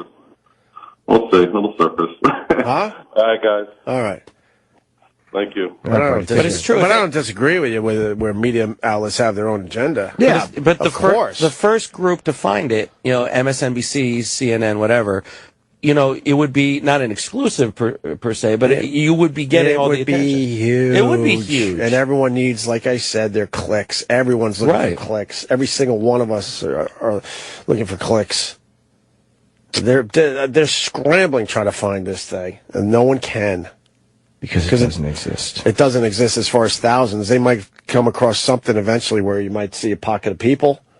I wouldn't be surprised if that happened, but you're absolutely not going to see a videotape surface with thousands of people in Jersey City celebrating the towers coming down. It just wasn't on TV. No. It wasn't on TV. We all make mistakes. Even a man of my ilk and intelligence will occasionally make an error. Like what, though? Yeah, whatever it is. It's always very minor. I'm never caught. Oh, okay. No one ever calls me. I always just own up to it later. Nice. Did everyone survive their Black Friday? I didn't even notice it. It was literally an irrelevant day for me. I did not know. I love the city was empty this weekend. I'm guessing everybody came back yesterday. Yeah. Yeah. But I did not even fucking notice it. I don't know. I think we all have one family member that sets the alarm clock, right? No. We didn't. I don't know anyone that did this year. No. I'm trying to think over the years, we've had one or two in my family where they get up early to go. I guess it'd be fun just to do, but I don't know. I don't know if it's maybe to get caught up in the energy of it or something. I don't know. And a bunch of people trampling each other for shitty items. That's right. Again, if it's easy to say because if the people are really broke and they want to buy something, but it doesn't make sense to me to run around and just beg for products like that. And they've made it so easy Fight for them. to get it without leaving your house now. Order it online. So it's not even really the same thing that it used to be Black Friday. No. But it's more tradition now. And everybody had the Black Friday sales like the week before. You know what I mean? And it's also Cyber Monday today. Ooh. So it's Cyber Sex Monday? No. Could be. Different. Ooh. What category are you going to pick, Justin? I'm going to go with amateurs. I like POV. I like Asians with big boobs. You like POV stuff? Some of it. You're a POV guy? I go through different phases. What are some of the other ones? That's creepy. POV. Like she's looking up at me. You're saying I'm creepy? Oh my God! You watched? That should bother you that I think you're creepy. You want love in your porn. I don't want love.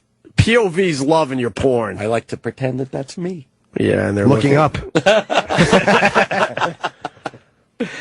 POV, yuck. You gotta go voyeur, you gotta go amateur. Amateur, sure. Voyeur's creepy too, though. I don't like They're all a little creepy.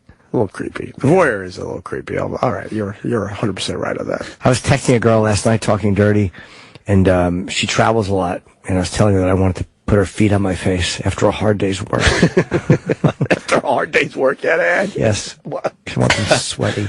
Wouldn't that just be assumed? Why would you have to say after a hard day's work? Well, because it's like they don't. A lot of women will want to wash their feet first. Oh, okay. I'm like, no, madam. No, madam. I want them sweaty. I want to take the shoes off. Yes. But is there like backstory? Like, how was your day? Oh, the boss with his TPS reports, and there was a conference, and oh, what a long day. Like plot? Yeah. Yeah, no, I don't need all that. Just that my feet stink. Oh, here's my face. I don't know what a TPS report is. Let's say hi to Office speak. Steve in New Hampshire. Steve. Yes! Whoa, I'm on the air. What's going on, guys? Hey, Steve, with that radio voice, what do you got?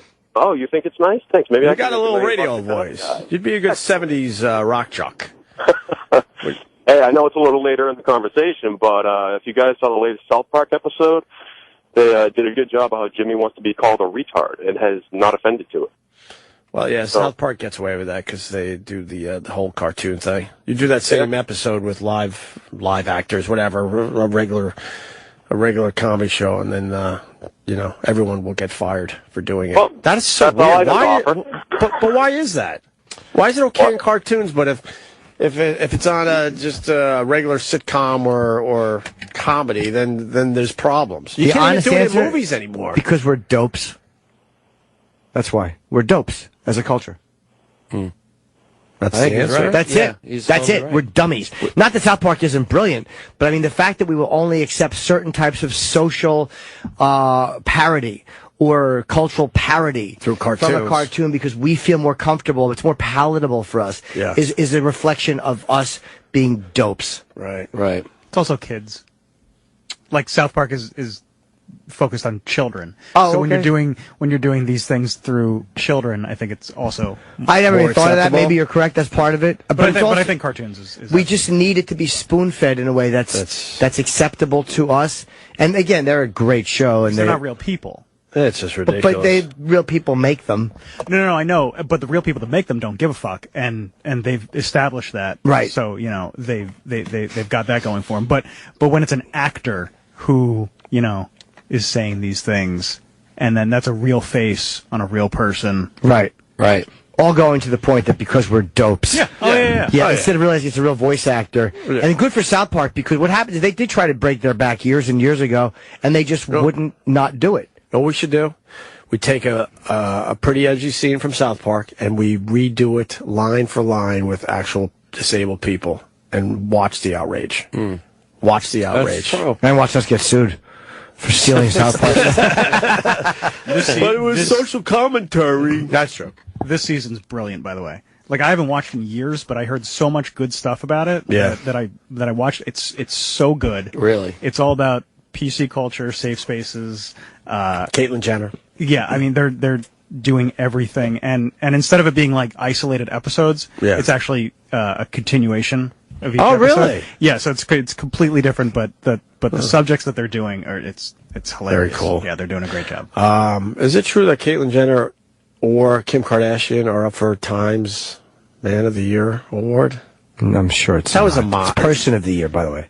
They don't call Man of the Year. It's Person of the Year. Person of the Year. Maybe was that a mock-up on Twitter, and I got tricked because I was like, "There's no way this is like an actual."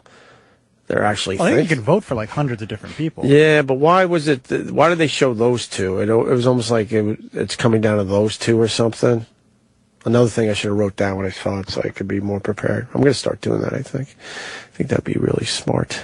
There was something else in there. South Park. Oh, Jimmy, hit on something. Who would I vote for Person of the Year if I voted for that? I can't in good conscience vote for that if I don't vote for president. Caitlyn Jenner's up there. Barack Obama. You got the ISIS guy. No, who? Mahmoud Abbas? He's not ISIS. He's from Hamas. No, the other. We're from he's Palestinian. That's the ISIS. Not from Hamas. Is he from Hamas? Yeah, that's the ISIS guy. That guy. They want to vote for. Person of the Year doesn't have to be good. No. Okay. No. Time. Hold on. Go back to. You think Time magazine is brave enough to put the ISIS guy on the front cover of their magazine? Yeah, I do. Absolutely. Yeah. You really think so? You got to sell magazines. What was the most outrageous choice over the years? Adolf Hitler. It was Adolf way back in the day. Yeah, but that was a couple years ago. A couple years ago. So let's because they finally dug deep cheaper and found some good things? Yes, he was big on charity. He gave a lot to March of Dimes. All right, well, you know. He was a big March of Dimes guy, and nobody knew that. All right, then. There was something else. That's going to drive me nuts, whatever. American Pharaoh's on the list, and a lot of people. Jennifer Lawrence. She doesn't have a Why shot. Jennifer Lawrence? Or refugees. I say they go refugees. Why? They're just running. Well, they're running for their lives. Okay, I understand that, but how does that make you Person of the Year? They want a better life for themselves and their children. Can we go back to Angela Merkel, by the way? I want to see her fucking... That's me as a sophomore in high school. That's a rough hair. Her fucking hairdo stinks. Is that the hair you were hiding under hats? Yes, it was. Should have been hiding under a fucking shotgun. What a terrible hairdo. And thanks for going to Angela Merkel, because now I remember what I wanted to say because I just saw her face. I saw John Candy over the weekend in Planes, Trains, and Automobiles. Oh, right. That movie is a perfect fucking comedy. It's awesome. And then I went on to Tommy Boy. Did you like Tommy Boy? I've never seen it. You've never seen Chris Farley's Tommy Boy? It's funny. Moments of it, but never the actual watch the movie. And then I saw the Chris Farley documentary that was on Comedy Central, I guess. We got a copy before the thing was even 100% done. Right. That just depressed me. He was only 33 when he died. Yeah. He looked like shit. Much like our Lord. I thought he was a lot older Jesus. than 33. He was only 33. He looked like he was well into his 40s at the end of his life. Do you remember that the pictures of the dead body came out very quickly? Yeah, we had that back in the day. Yeah, and then I went into a Chris Farley loop for a little while over the weekend, and then I came across one of those shitty shows, Access Hollywood or Inside a Dish, or one of those where they just showed that one picture over and over again. They would talk to people for like 30 seconds, then go back to the picture, talk to someone else for 15 seconds, go back to the death picture of him just laying there. He passed away. Who else is on the Person of the Year 2015 list? Janet Yellen. She's got to learn to whisper. How many people are on this list that you could choose from? John Kerry's not going to win this thing. No, but then again, neither is Venus Williams. Of course not. It's going to be down to the Syrians, the ISIS guy. Unfortunately, Caitlyn Jenner is going to be on the short list. Could be Hitler again. It's not going to be Kim Kardashian. Shut up. Unless they're just trying to sell magazines, then they would do it for that reason. Who else has I think it should be the leader of ISIS. Paul Ryan, Ted Cruz. No, none of these people. Kim Davis. Oh, Kim Davis. No. Nope. The leader of ISIS has or Trump. You know, as far as people who have shaking things up the most. I mean, if they're going for that, what does Person of the Year encompass? It's over the top. You just know when you see it. Donald Trump is a near miss. Kim Davis is a near miss. What are their qualifications, though? There is none, really. There's someone that made the biggest impact, I would assume. Yeah, last year the winner was Ebola fighters. It's the biggest influence of the year. Have to be the fucking. It's either ISIS or I would bet refugees or Donald Trump. I don't think, no way, Donald Trump. You know, but he's had a tremendous impact. He's the biggest news story almost every day. Every day, yeah. No. Every day. The ratings go through the roof whenever he's on. Like, he literally... I think it's a near miss. It might be. I don't... If he got the nomination, then you're talking. You know, but the process is still happening. Taylor Swift, no. Now you're just bothering me, Eric. Malala. I didn't come up with this list. In 2011, the winner was The Protester. Yeah, I don't like, by the way, and then last year, the Ebola fight. Right. Stop giving it out to groups and pick somebody. Right. 2006, you know who won? Yeah, this is a good one. You. Me? All of us. God, they really so stink. Douchey. They're really starting to annoy me. Pick a fucking person. But you won. But what? Yeah, you won. You could put on your resume. I didn't know I did. Yeah, Jim Norton, Time Person of the Year, 2006. But I think that's the big. 2003 was The American Soldier. Which All right, I can wait, let's sort go of back to understand. you. Why? No, stop voting for groups. Pick a guy. And why did you win in 2006? For what reason? Because we created the World Wide Web. That's right. Together. In 2006, we no. Find the created guy the who came World up with Wide the Web? code. Right. Find the guy who came up with the code. They know who it is. Yeah. I forget his name. I've seen him talk to him interviewed. J.J. Abrams. No, he didn't invent the internet. No, it wasn't Al Gore. He's on the list. Come on. Michael Dell. What? What? Did Dell make a comeback this year and no one knows about it? I hope so. What? Guy's great. Looks like Ted Danson. Can I tell you another group? Radical plan, a $67 billion purchase of data storage company EMC. It will be the largest technology deal in history if completed. All right. So it's not even completed. Big deal. If you had a square asshole, you'd shit bricks. Yes. I don't want to hear that shit. In 2005, the winner was the Good Samaritans. Yeah, they just give it to groups. The refugees are going to win.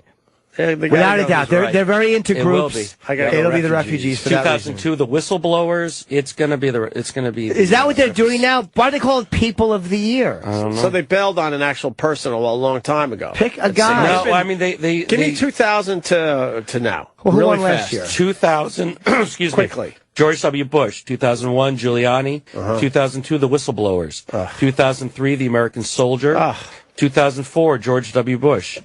2005, the Good Samaritans. 2006, you. So they barely do a person of the year now. 2007, Putin. 2008, Obama. 2009, Ben Bernanke. 2010, Zuckerberg. 2011, the Protester. All right. 12, Obama. 2013, Pope Francis. 2014, Ebola fighters. 2001 was the Palestinians who were celebrating 9/11 in New Jersey. Well, good. Who was 2001? Was it Bin Laden? 2001, it was Giuliani. Giuliani. It's been Giuliani. 13 times in 50 years. But it hasn't been a single person. It's been what? I'm sorry? 13 times in the last 50 years. But it hasn't been a single person. It seems like a lot more recently. But more recently, that's the point we're making. They obviously changed their tune. How about just jokesters? People like that'd be nice. The jokesters. That'd be wonderful. Who else is up for this quick? A few more names. Adele.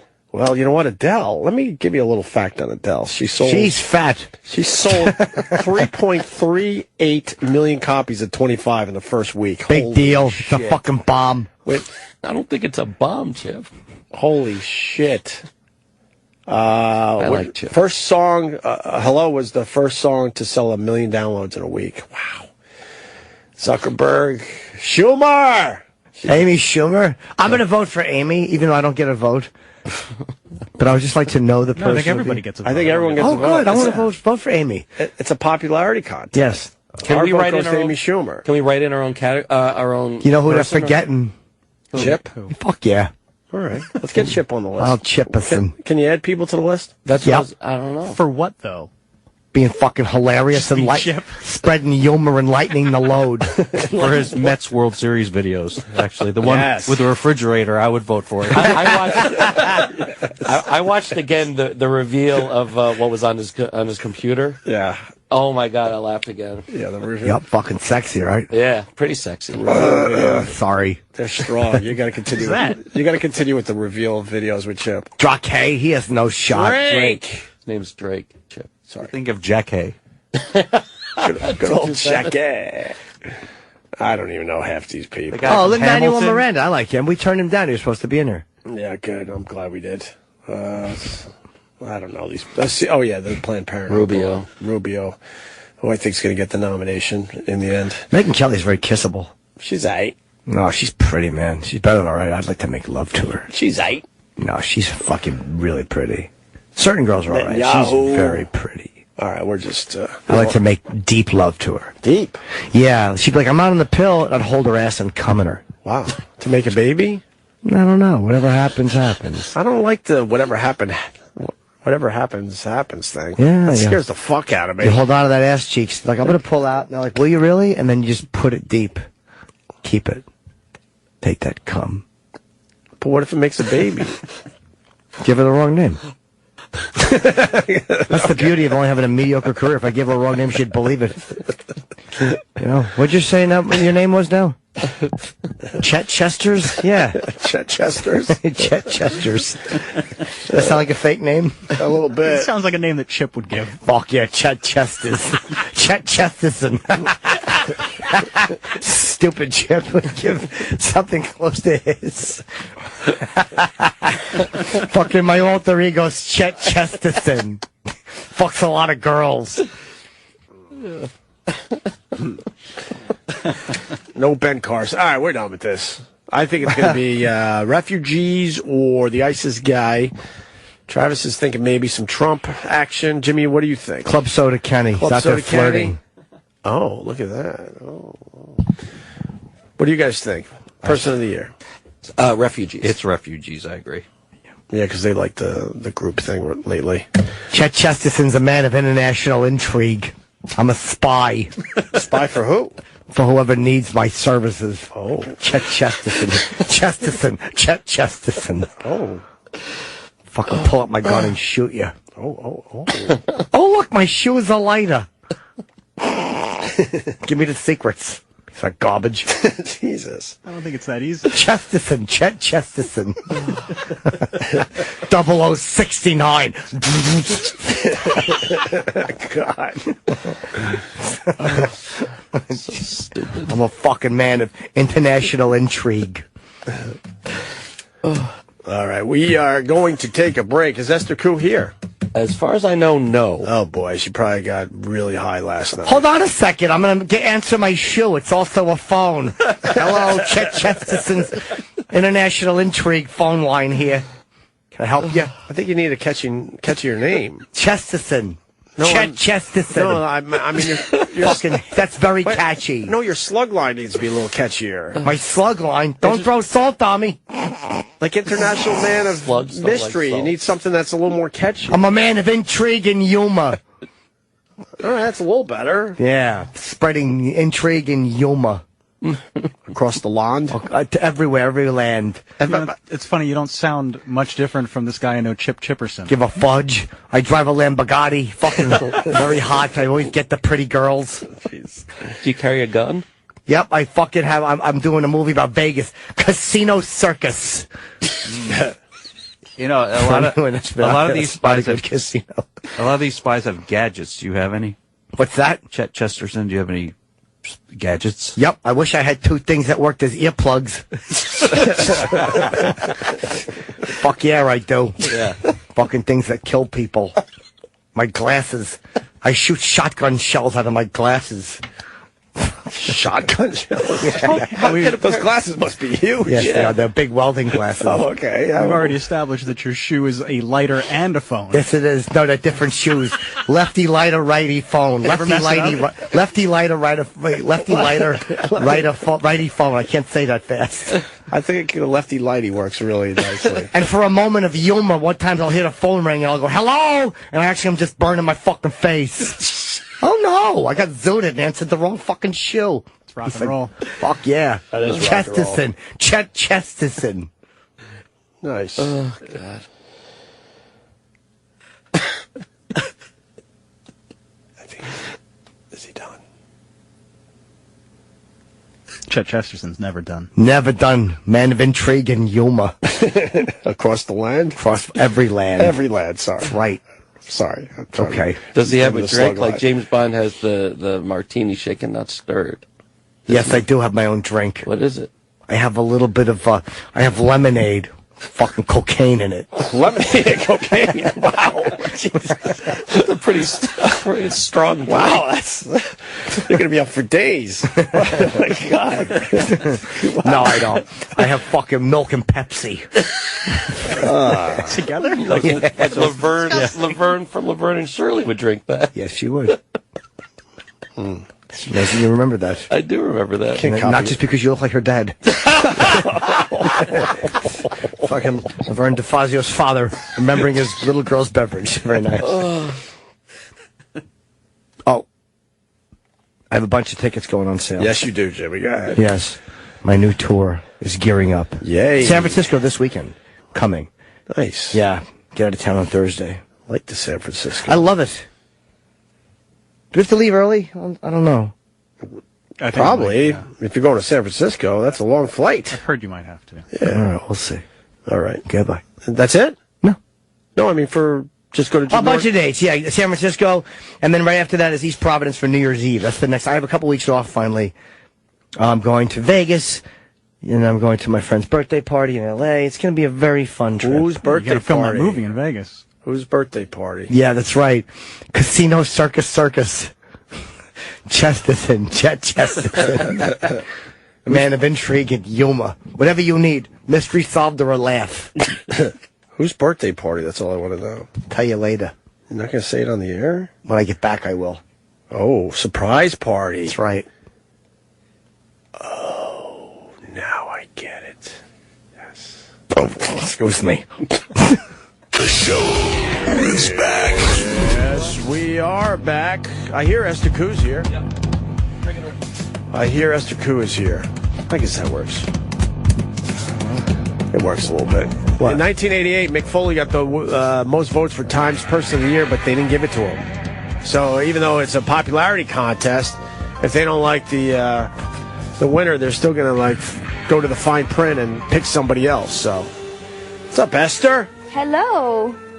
You're late, young lady. I'm so sorry. I got lost. You got lost. You've been in New York a million times. I know, but I'm a little in an altered state. A lot of pot last night? This morning. This morning? Wake and bake? Yeah. Actually, Doug gave me something to give to you. Oh, very nice. Some edibles? Is it a blowjob? I was writing Doug, and I said, leave some edibles behind, because he was flying out today. Yeah, he didn't have edibles, but he had something better. What is it? Should I say it? Yeah. If I can find it. All right. It's like a thing. A thing? Ooh. Yeah. What are you pulling out of your bag? Look. Let me see it. What the fuck? Let me see it. What the fuck? Oh, those look like cute. What are these? I'm going to eat one of these. They look like little candies. What are they? You were very funny last night on the podcast. That was really enjoyable. Oh, really? I loved it. What do you mean you loved it? Didn't you enjoy doing that yesterday? It was so much fun. It is fun, isn't it? Yeah. He's a nice crowd, Doug. Yeah, Doug has a very nice people. Well, not only nice, but it's sold out. Yeah. And it's always sold out. How big is the Gramercy Theater? It's like 400 people? Probably. Really nice. 400 or 500.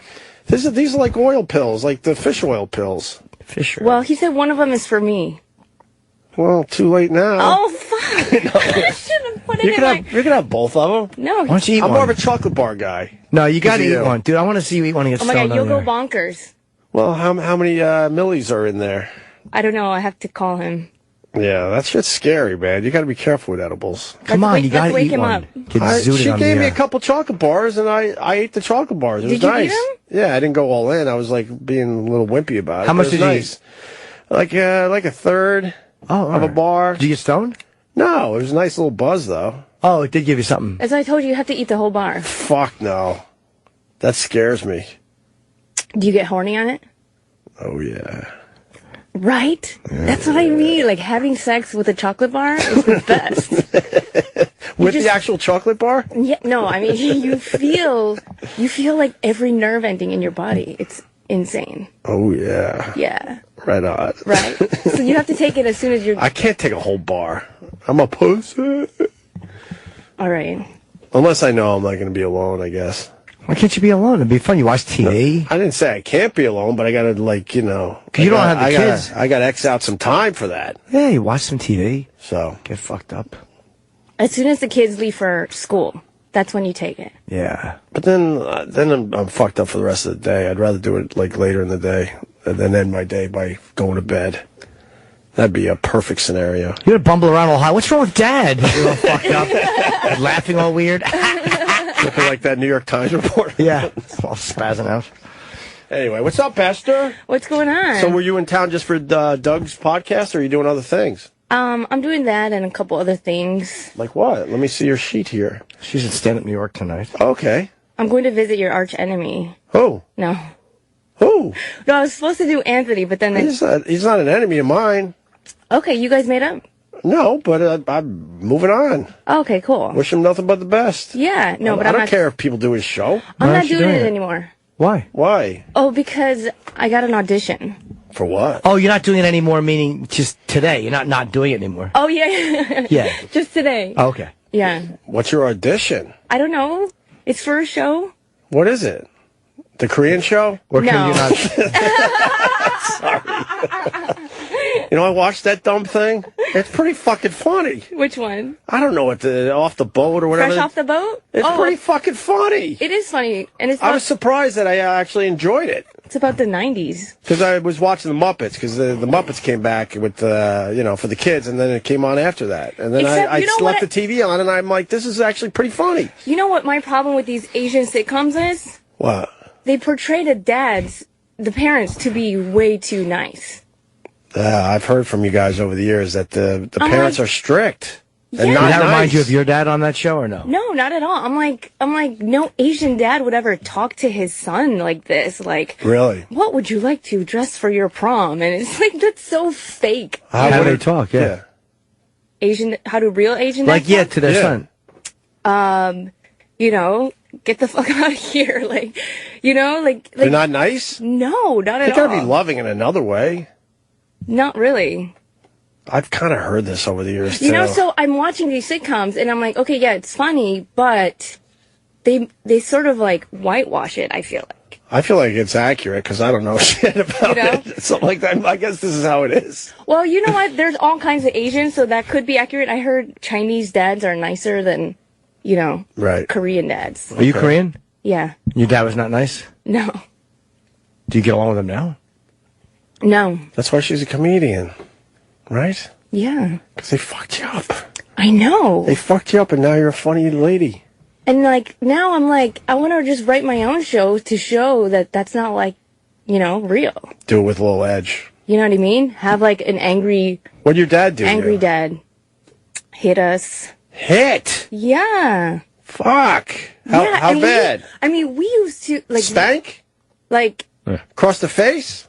No, spank on our asses. How old are you about? And like 5, 6, 7. No, how old are you now? Because it's a generational thing. I apologize for asking your age. No, I'm a lot older than you. It was in the 80s.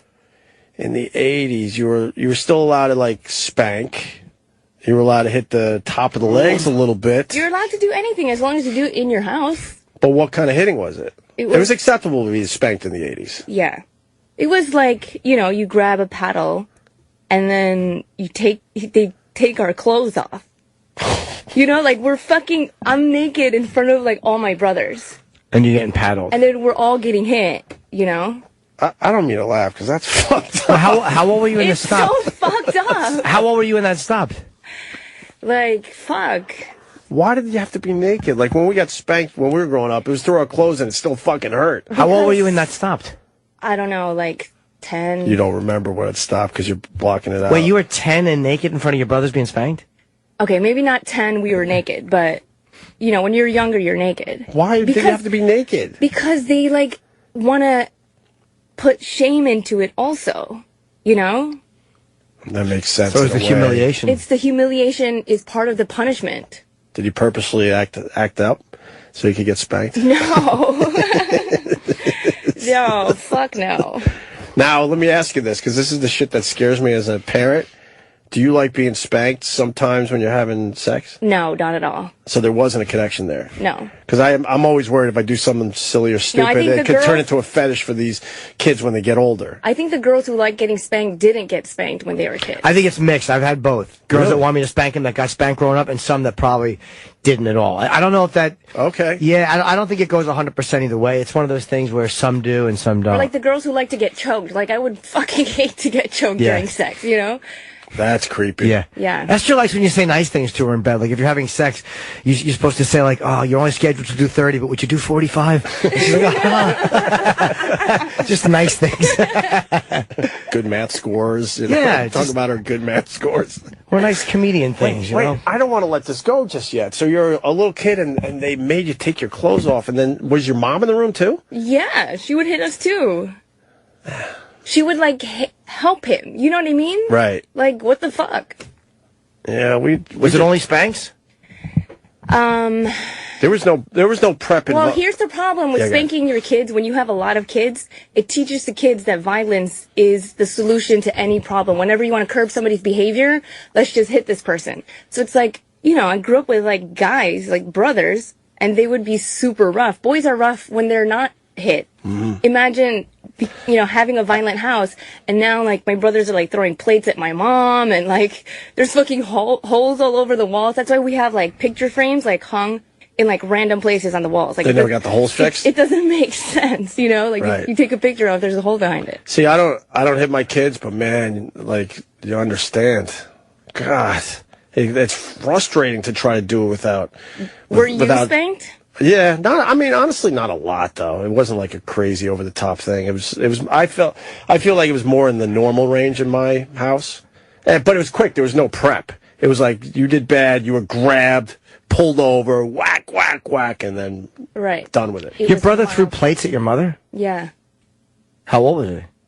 He's maybe like 15. Oh wow. Yeah. That's old to be throwing plates at your mother. 15, 16, 17. My brother was about 16 or 17 when he went after my mom with a knife, and then left the house, and we didn't see him for years. Years. Something got him going, and he went Ask after him if I could borrow that knife. He was like, I think he was buttering a bagel at the time when some shit went down. It always starts with food. Something stupid, and then he just left. It's always like somebody comes home and there's no milk in the fridge. You're like, who the fuck drank all the milk, you know? I didn't see it for 2 years, and then I was in Daytona Beach for spring break, and I was asking if my brother's down there, because, you know, all the colleges go down, and they pointed to an RV that he was sleeping underneath for the week. Oh, really? And I was like, hey, man, what's up? Haven't seen you in a couple of years. And then we partied the rest of the week. It was fun, actually, but whatever. I want to know about the brother throwing plates at the mother. I'm not outraged by that. Are you outraged by that? I'm not outraged by it, but it's You're interesting. not violence in your house? Not where a teenager was throwing a porcelain object at the mother. No, there was violence, but not like that. Because my dad would be gone at night. He worked at the post office at nighttime. Okay. You know, so there was like no supervision, and like my mom acts like a little kid. Oh, you got one of those too? Yeah. Oh, we gotta talk. Oh, I know. I have like mental illness runs through my veins, you know? My mom acts like a teenager to this day. It's like, right, what the fuck? You're like, we gotta talk. Fucking grow up. We were having this conversation last night because I went and saw it yesterday. And we were talking like, oh my God, she acts like she's 17 years old. Yes. With all the gossip and just, oh God. Anyway, how many kids in your family? 5 kids. See, that makes it tough. In all fairness, like I of course my mom was supposed to go nuts. She had 7 within 6 years or something like that. Right, and everybody praises our mom. They're like, "Wow, you raised 7 kids. Wow, you're an amazing woman." Yeah, You're like, absolutely. well, you don't know how fucked up your kids are. Right. Yeah. So your dad would work and be gone at night. Right, but my dad's the one who started the violence. You know what I mean? He would start and then leave? Yeah. He would start the tension and then go to work? I mean, like, no, he would, like, hit my mom and stuff, you know? He would hit her? He would hit her with, like, a broom and stuff. Leave marks? No, she never really got bruises. But that's fucked up, to have your mother getting hit by your father. Yeah, I remember I was just, like, 4, you know? And babies have 2 fears. Babies have a fear of falling and of loud noises. So it's like, you know... Right. That's like traumatizing. So you would hear like your mother getting beat up or your fucking brother getting beat up by your father. Right. Wow. So then plus I have 3 little siblings, so I would like always go in to save them, you know, protect them when they're getting hit. Did you ever take the beating for them? All the time, man. Wow, you're drinking water. You're nervous. What was No, why is this good? Because you're talking for a lot of people. I know a lot of people fucking get beat. A lot of people had fucked up upbringings. Super fucked up. That's sick. Yeah. Are your parents still together? Yeah, I don't know why. They just can't afford to divorce, you know? And do you talk to them? You know what? I sent them a letter. What was the letter? I forgive you? No. One of those I forgive you, I'm moving on? I don't forgive you. In the letter, I just sort of like outlined everything, you know, fucked up that they did to me. Good for you. What did you outline? I said, you know, what they did. There were 4 things. I read this book called Toxic Parents, and this therapist teaches people that you don't have to forgive your parents, you know, like, hey, why don't you acknowledge what a fucked up upbringing that I had, you know, like, why don't you ever protect me? Right. So, you know, how it's affected my life, what they've done, how it affected my life, what I want them to do about it now. What did they do that you wanted to tell them? That like, you know, they never protected us, and that, you know, because they created a atmosphere of violence in the home, like, our older brother would, like, beat us up all the time out of nowhere, you know, so, just, like, you know, just like, condoning violence as a solution to any problem. Yeah. You know? Good for you, man. Yeah, I mean... This obviously bothers you to this day. Yeah. And my brother, he fucking, like, became a cop. You know, because he had so much anger. And that's what happens to a lot of these cops. They become cops, and the background checks aren't thorough enough where nobody ever asked me, like, do you think your brother would make a good cop? Hell no, I don't think he would make a good cop. He's fucking angry, you know? Yeah, they don't go to the families and say, what kind of person was he? How long has he been a cop? Maybe like 10 years or something. Now, in all fairness, has he been an okay cop? I don't know. You don't talk to him? I mean, he hasn't shot anybody, like, right. You know, he hasn't made the news, I guess. But when people become cops, nobody ever talks to the family. Maybe they should do, like, a more thorough background check of, like, hey, has this guy ever, you know, thrown plates at his mom when he was 15? So really fast, because Jane Lynch is here. What was I going to say? So you gave him the letter. How did they respond to that? They wrote me a letter back, really short letter, that didn't acknowledge anything that I had outlined. Right. And then they sent me a check for $100. What was the $100 for? I don't know. Therapy? Did they say it's for therapy? No, they just sent it because they felt bad. $100 $100. You don't question it. Just spend it. You're not sending the $100 back, ever. No, I would never question 100 beans, 100 bean. All is forgiven. Dude, I was just going through this last night, talking to my mom. She was telling horrific story. She was telling a story really. I know Jane's here, but I have to say it. So I have a half sister that really got it bad because she was a half sister. Wasn't my mom's biological kid, right? She got it way worse than any of us. And my sister had a spastic stomach and puked a lot. This is the story my mom told last night. So she was puking all the time. So she goes, I finally told her, next time you puke in your bed, I'm going to make you clean it up, because she was frustrated that she was puking all the time. So I'm thinking, okay, how old was she when you told her this? My mom said 6. Oh. And my heart dropped. I'm like, why am I even in this fucking room? Yeah. And she told it like it was completely normal to tell a 6-year-old, you better stop puking or I'm going to make you clean up your own puke. Right. And then she's like, well, and she stopped puking after I told her that. And I'm like, oh, well, good for you, Mom. Good for you. And then the same sister, and then we'll move on. She finally wrote no, she didn't write my mom. She called her and said, and this was brave on my sister's part, because she finally got therapy and worked through a lot of the shit that went on in our house.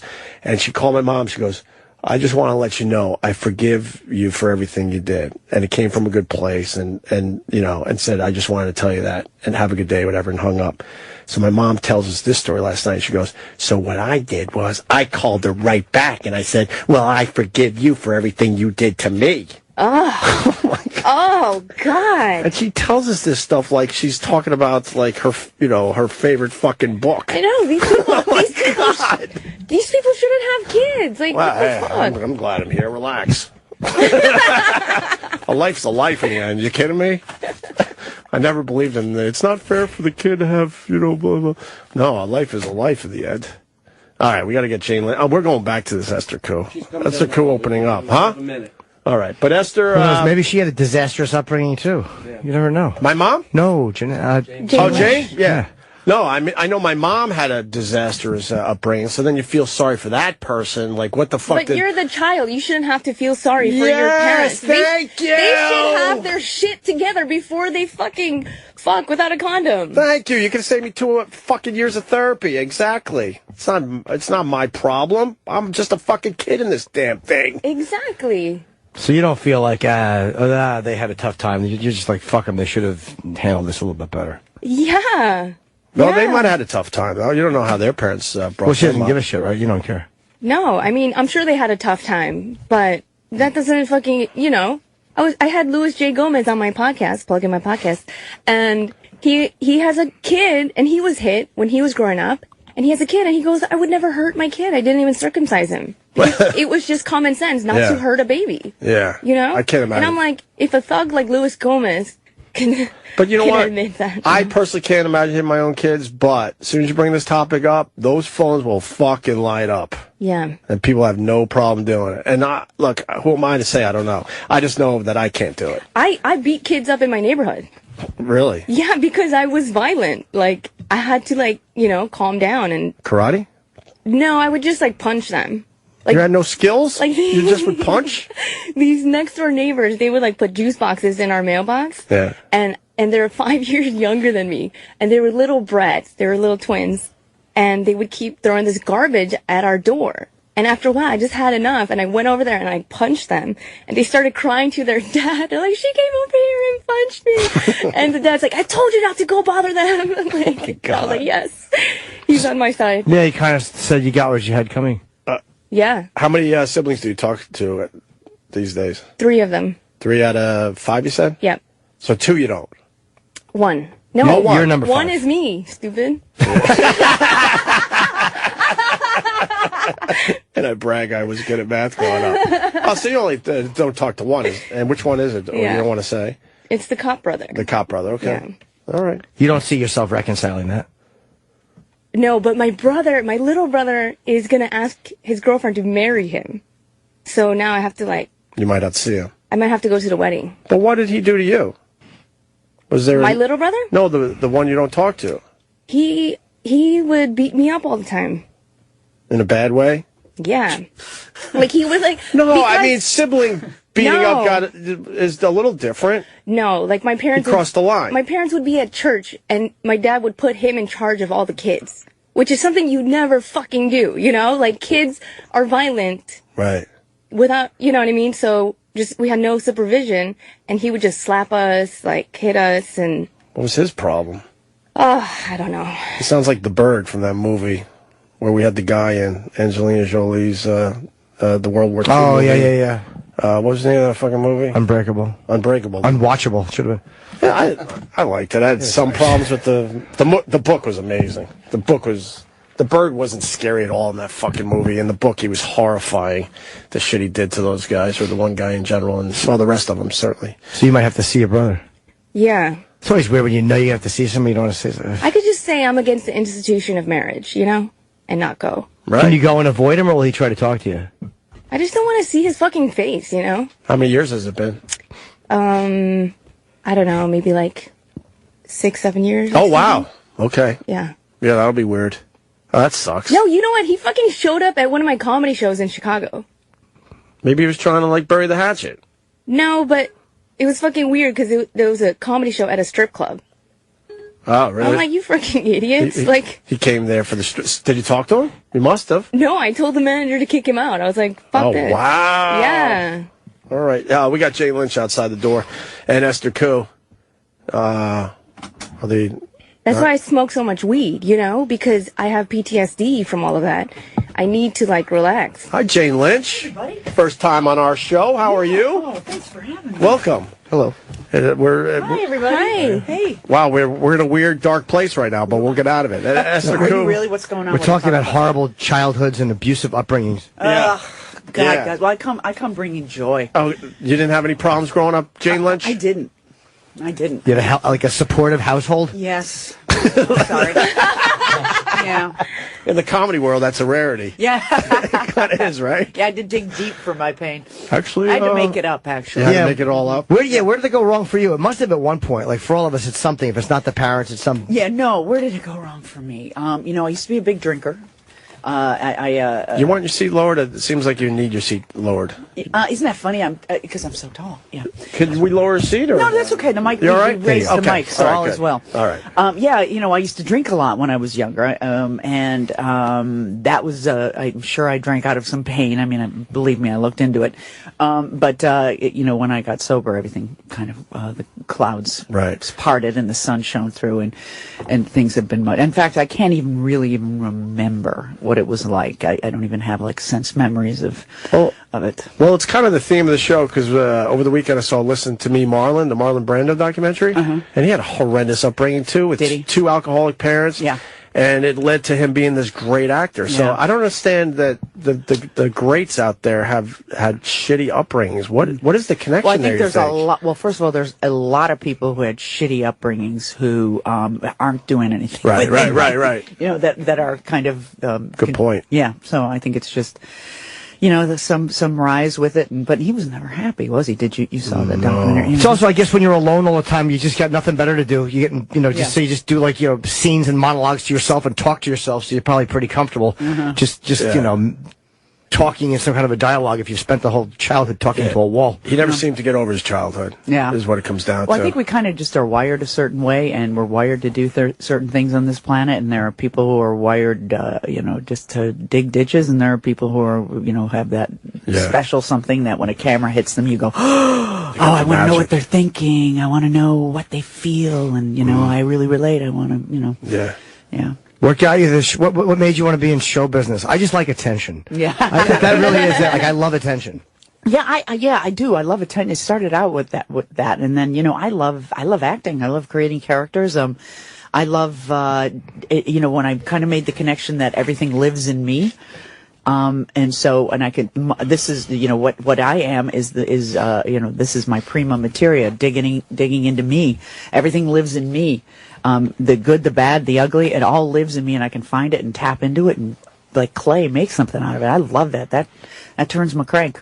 Absolutely. Are you one of those people, like Brando said, he could take this thing, like we were talking earlier, where he gets pissed off, and he just had this memory of his father hitting his mother. So he would just kind of pull that up immediately. Right. And I'm always fascinated with how you walk around with that type of a sense memory. Yeah. And then just, like, how do you pull that up and then go to lunch after and be pleasant? Right. Well, obviously, I didn't see the documentary, but, I can do that and still go out to lunch afterwards. Now, I didn't experience that in my childhood, but, I have an imagination, and I can imagine that. Well, it's something like with Marlon Brando, the memory's right there on the surface. Right. And you definitely need downtime after going to those dark places. Probably Absolutely. for him, A little time to unwind and get back to reality.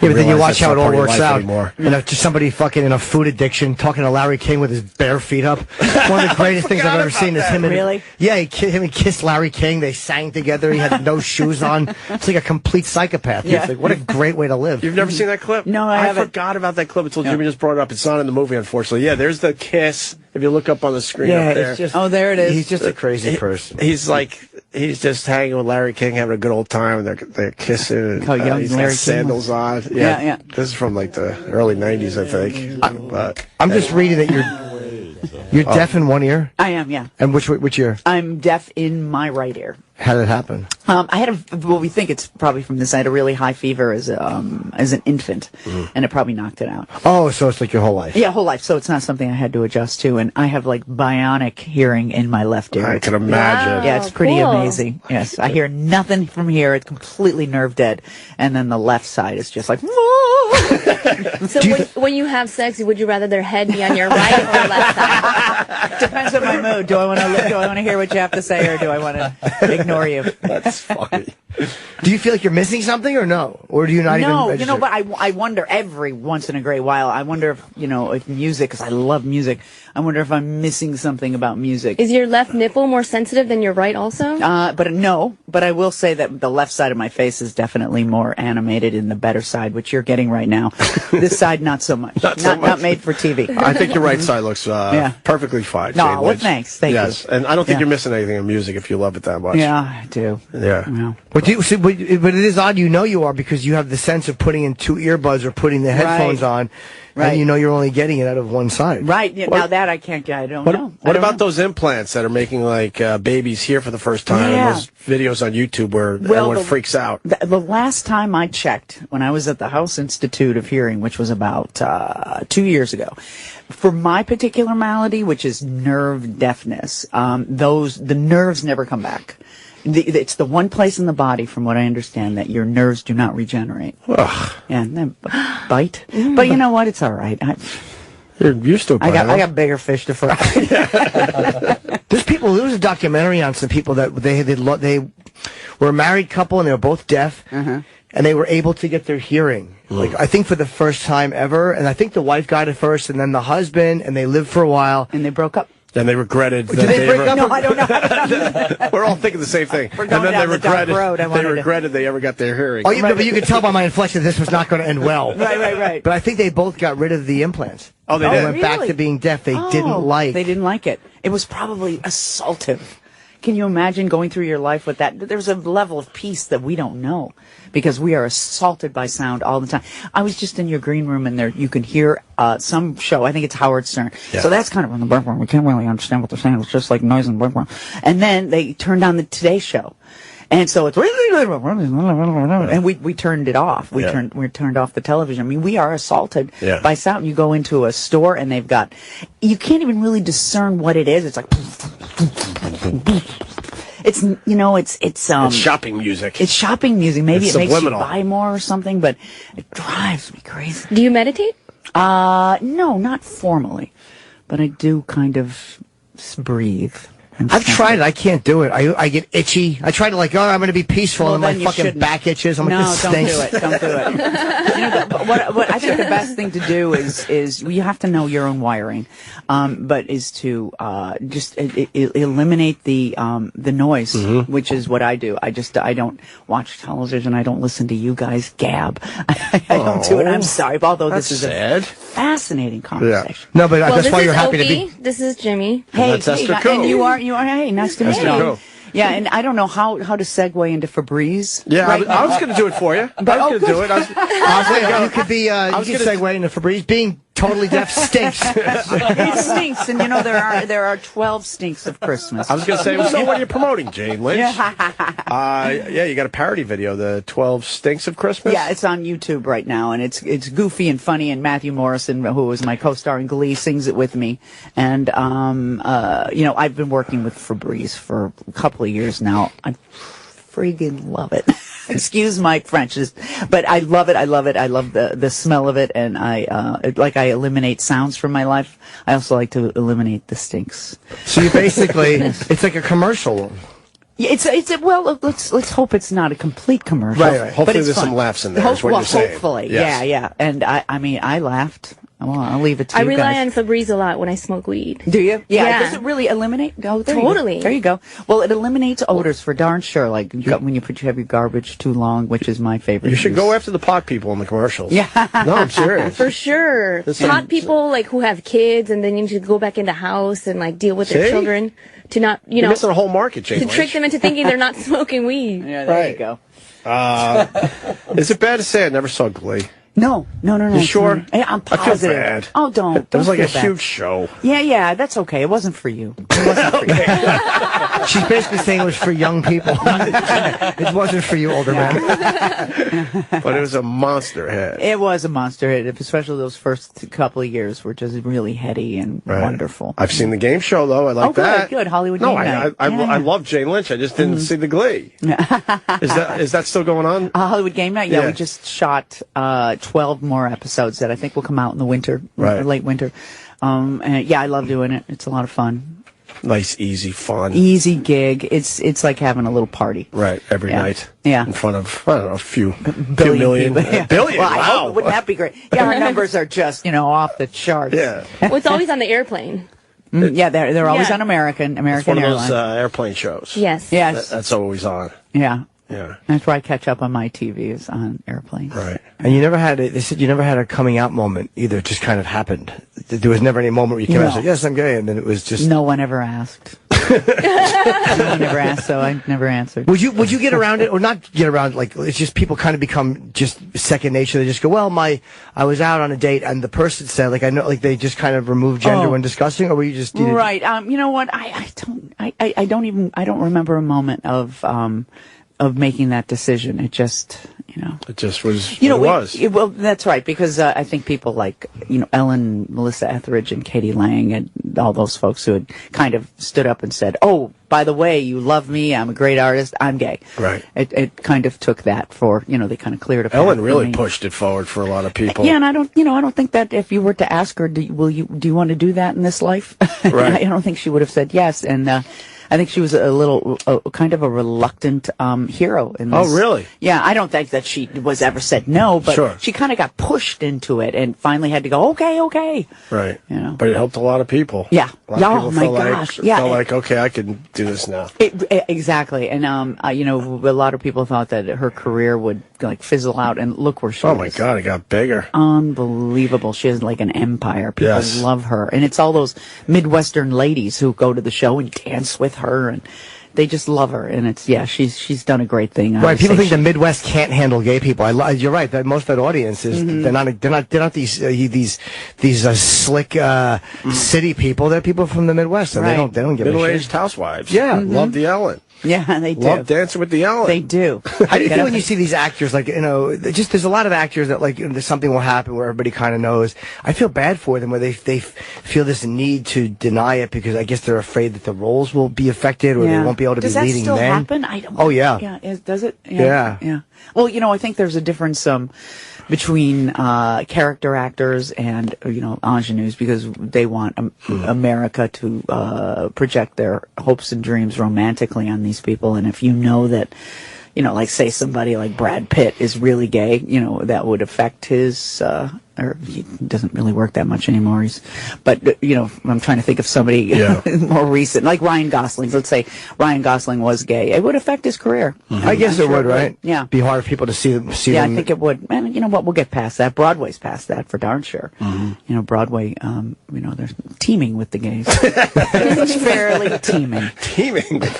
Yeah, I wonder why that is. Like why? Like I was watching Judy Garland the other day, and I know I'm going down a really dangerous road. But I was watching just her do some type of an interview or something, and I'm like, I don't understand how did gay people get married to Judy Garland? Like I don't understand what it is about her that people found so fascinating. You mean like the gay men? They all love her so much, but I'm like, why? Like, not that she was terrible, but I didn't understand what did she represent that people liked her so much. She's an icon for. Not that she's untalented, but I don't underend like how did how like people get associated with somebody else, like how did it become a gay stereotype? Well, Madonna has that, and Cher had that for a while. Same type of thing. I think it's the kind of unabashed femininity that they had, and the kind of the emotional. I'm moving my body in a certain way. You're getting this on camera. Kind of an emotional. I saw a crazy person yesterday. God bless him. Walking down the street, a guy acting out the role of a wronged, betrayed wife. And he was going, stay away from my man! And he was moving like this. He was like doing, Judy Garland or something. Not that she was ever like that exactly, but, he was obviously a gay man, but he was like acting out this kind of femme fatale thing. There's kind of a sadness and I think there's something there, How great is New York? Yeah, I know. I love it. I love walking around New York. You see this on a daily basis. It's the top of his lungs, just having this huge scene. How great is that guy? Do you know how good you have to be at acting out a scene for someone to pick up on your character choice as they're walking by? Like you picked up the whole story in probably what is a 3-second interaction with this guy. And I looked back and he was moving like this, and he was, doing the whole femme fatale thing. I'm looking forward to Mascots. Yeah. With Christopher Guest. It's going to be great. And they're going to release it just on Netflix? Yeah. Interesting. A Netflix production. Yeah, and the whole gang's back. The whole game has changed because there was a time when you released it just to video on demand or something like that. Most of us were like, all right, this project isn't that great, or they would have put it in theaters, but that's not the case anymore. No. And Mascots is going to be released on Netflix exclusively. And they're like the best people to work for. Excuse me, they're very... I know Chris wouldn't have done it. Chris Guest wouldn't have done it if he couldn't have, how he always does it, which is he has all his own say. But they're so smart at, hooking up with good people like Kevin Spacey and Gingy Cohen from Orange is the New Black and saying, do your thing. Just do your thing. That's smart. Let the artists do their thing. Let them do their thing. It's also, I have no patience to sit through anything. Like, I can't watch a series anymore until it's done and then go back and just watch all of them. The idea of waiting week to week is just, it's torture. It's stupid now. They don't have to do that. It's an old model. I know it's an old model. It's all about binge watching now because you get hooked on Nobody's going to get the flu shot if you want to stay home and be sick and watch Netflix all day. Not a bad idea. I get the flu shot. I don't wear condoms, but I do get the flu shot. It's very ironic. Very selective. He's not lying, by the way. Funny line, but it's also reality for Well, there's really no need to. Losing my erections as I get older. When does Mascots come out? I don't know. It's going to be... She has to go! Jane Lynch has to go. Oh, I do? What? I just got that message. 12 Stinks at Christmas, you guys. Yeah, it's on YouTube. It was released today, and there's 2 scents. There's Jolly Pine, and there's Cherry Cranberry, and they smell like Christmas. So it's the official. There's Matt Morrison right now doing his thing with me, and there's Doug the Pug is featured in this video. There's jokes in this, so there are jokes. People should go check out 12 Stinks at Christmas. We'll tweet it out on our accounts for you, Jane Lynch. Maddie, he's so cute. Yeah, thanks so much. much. I like the fact that you came in, you were promoting something, and you had like a real chat, and then at the end you go, okay, yeah, this is what I'm promoting. I wish everyone did that, but people try to come in and segue it into the entire discussion, but it never works. Like that was great. Like Kareem Abdul-Jabbar? Did he? Did he? No, yeah. He was the one that was whatever. Hey, I'm seamless, it's too man. inside now. Yeah. I'm just going for slide something right in there, work. and I'm going to slide right out, and I'm dropping a little message along the way. 12 Stinks of Christmas, See there, YouTube. we just tweeted out Jane Lynch and Matthew Morrison sing the 12 Stinks of Christmas. Great. Febreze and tweet. There you go. Tweet. It's out there. It's been twatted, as they say. Pleasure to meet you finally, Pleasure Jane to Lynch. meet you too. Let's do this again. We will do this again. All We're going right. to take a quick break and continue with Esther Ku. Stay there. Opie and Jim are back. Back with Esther Ku. Want to thank Jane Lynch for coming by. I liked her. First time I met her. She's very nice. I've seen her walk these halls here and there, but we finally got her on the show.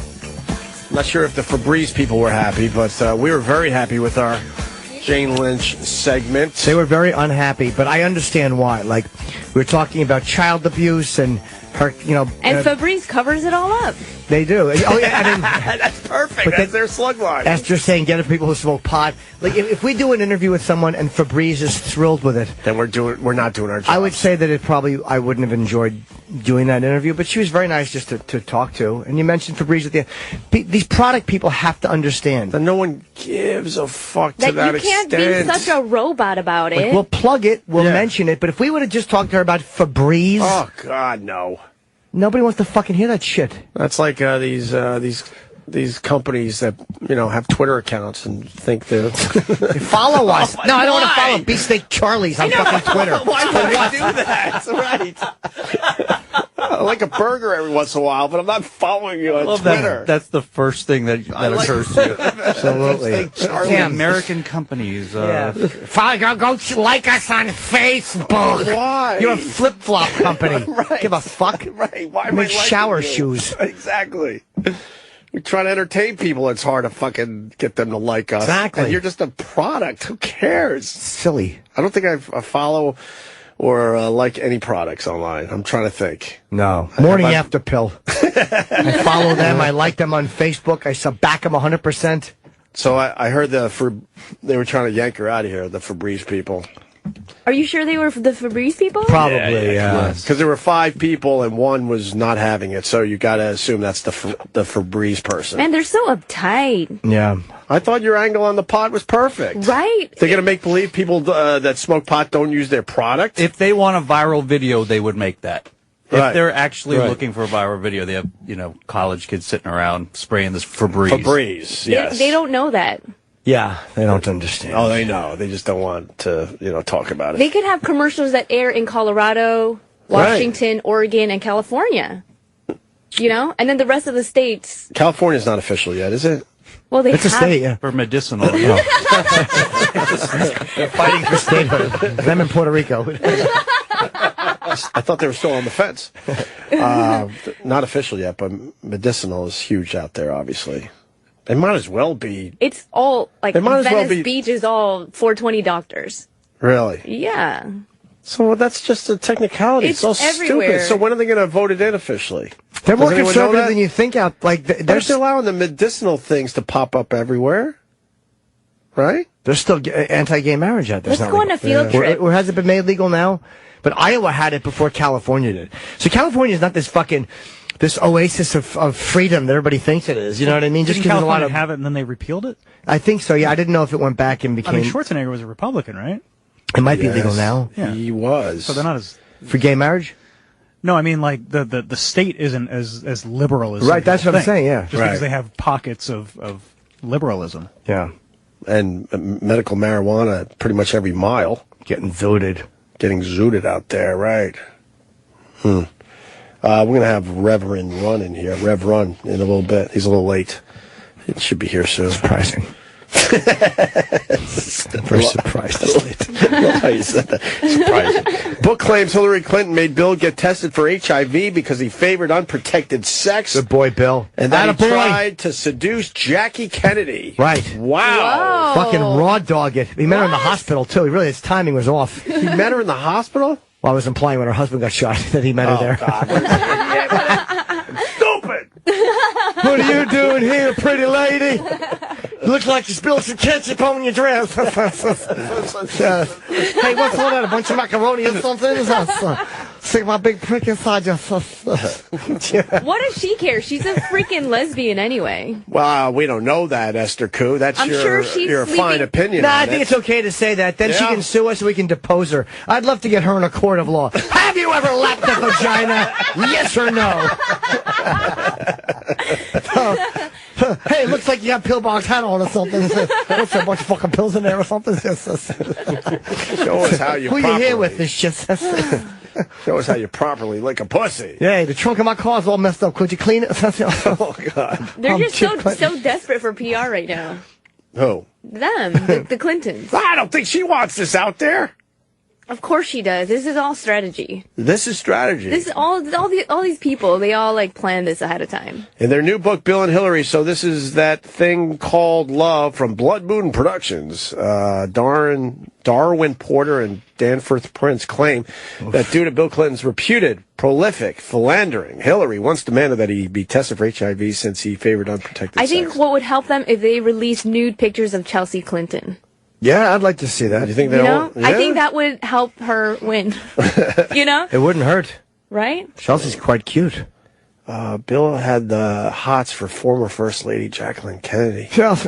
Tried to seduce her in her Fifth Avenue apartment. We almost indulged in a wrestling match. Is she older than him? It was yeah.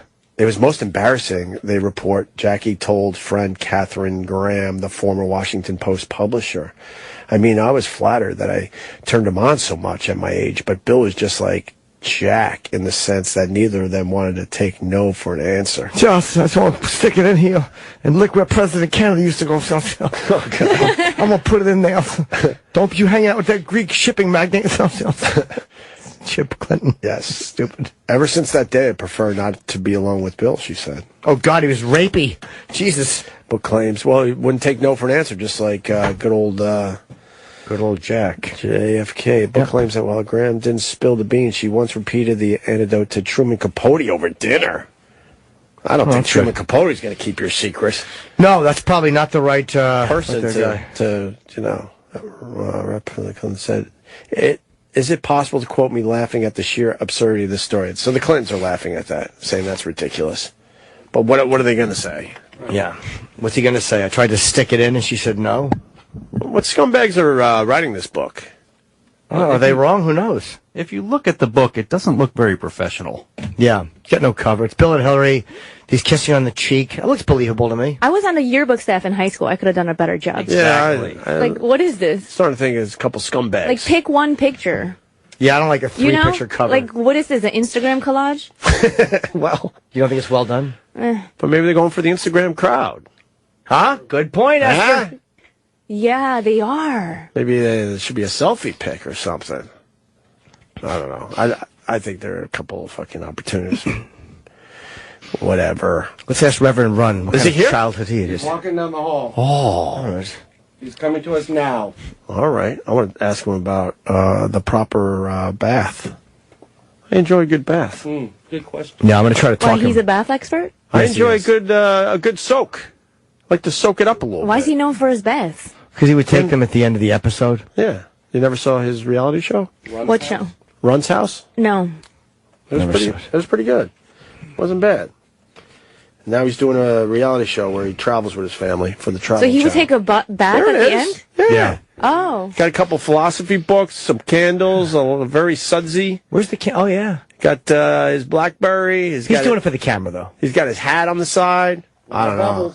That looks like an impressive bathtub. Well, they have to put balls in there so his fucking dick isn't showing. That's true.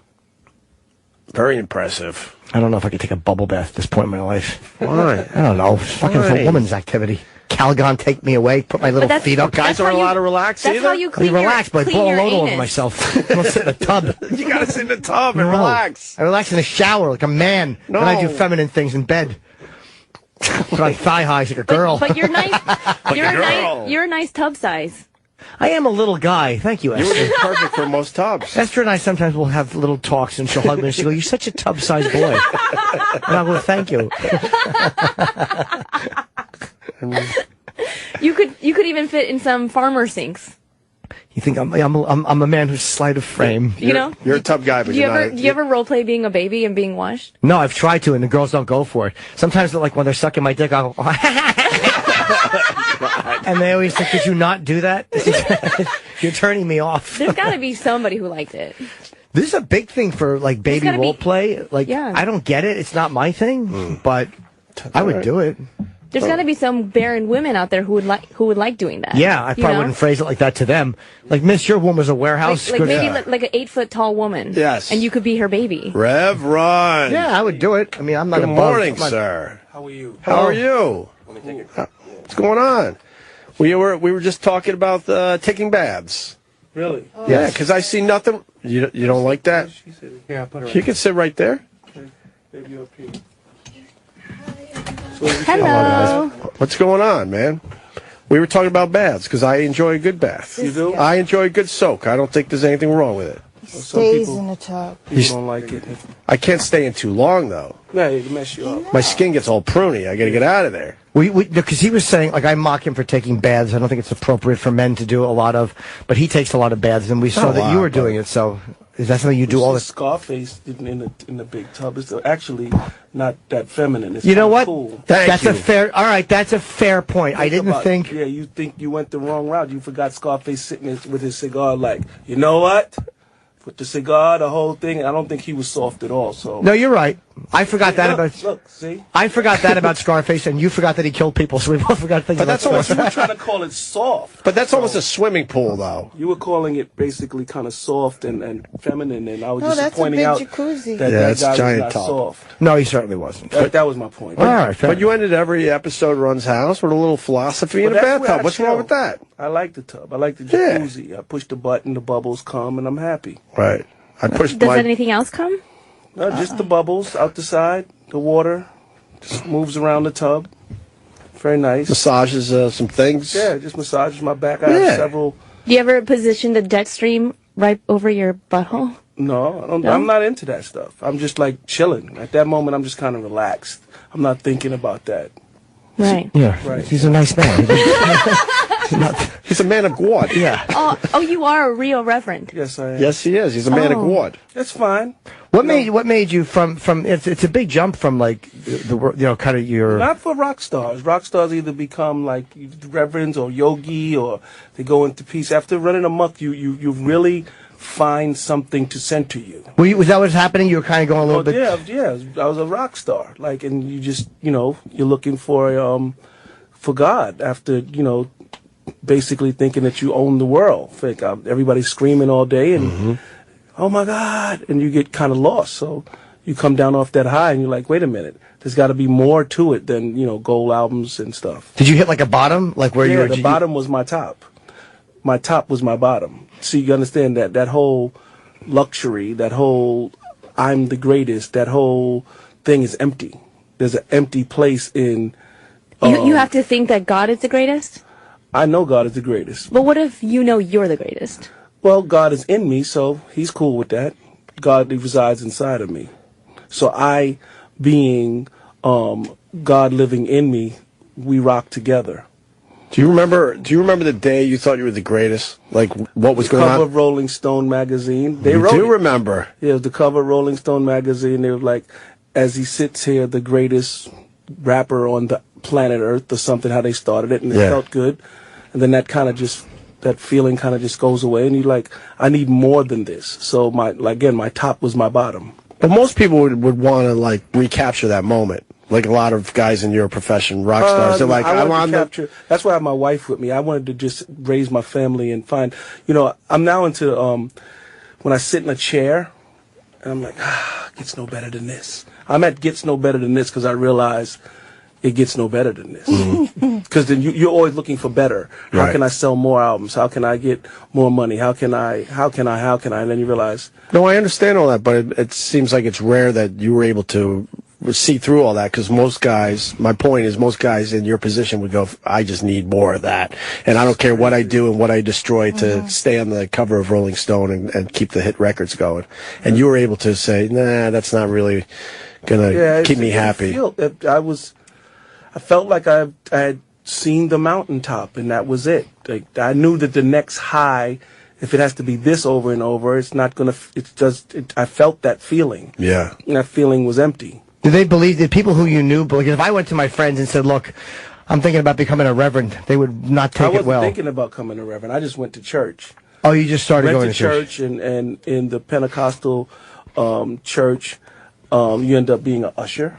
You know, I was an usher for a little while, and I became a walking deacon. What's that? That's just an usher with another name. So I became a walking deacon. I was loving getting, and this thing just got wrapped around my neck as I kept going because studying, yeah, a lot. Yeah. So being in church, it just happened. I didn't go there for this. Was this before? Like, did this happen? I didn't choose this collar. This collar chose me. Nice.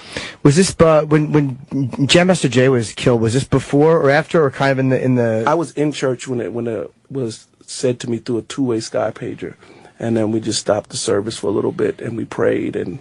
Oh, you got a text almost while you were in church. I was around the pulpit. A page. It was a two-way sky pager back then. Wow, it was a lot. I'm amazed. Would you normally check that in the middle of the thing, or do you knew it must have been important? I was a rapping reverend type of guy. I'm checking. Oh snap. You know, but you know, people actually there's Bible apps and stuff like that, so people can check this stuff and you can. He wasn't preaching at that moment. Oh, I was up there. I was like assisting the pastor. And did you tell him like, look what I just got? Yeah, of course. And then we stopped and bowed our head and prayed, and I had to go deal with it from there. Was it like, it's always surprising when somebody is killed, but it was one of those things like, oh man, I was worried he was going down this road, or did it come as a total shock? He was just in the studio. It was nothing for me to believe that there was something. Because he stayed in the studio all the time. Yeah.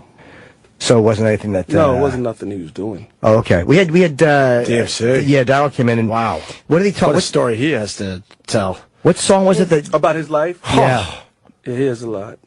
And his mom was a huge Run-D.M.C. fan and didn't even know she was the birth mom of D.M.C. Wow, yeah.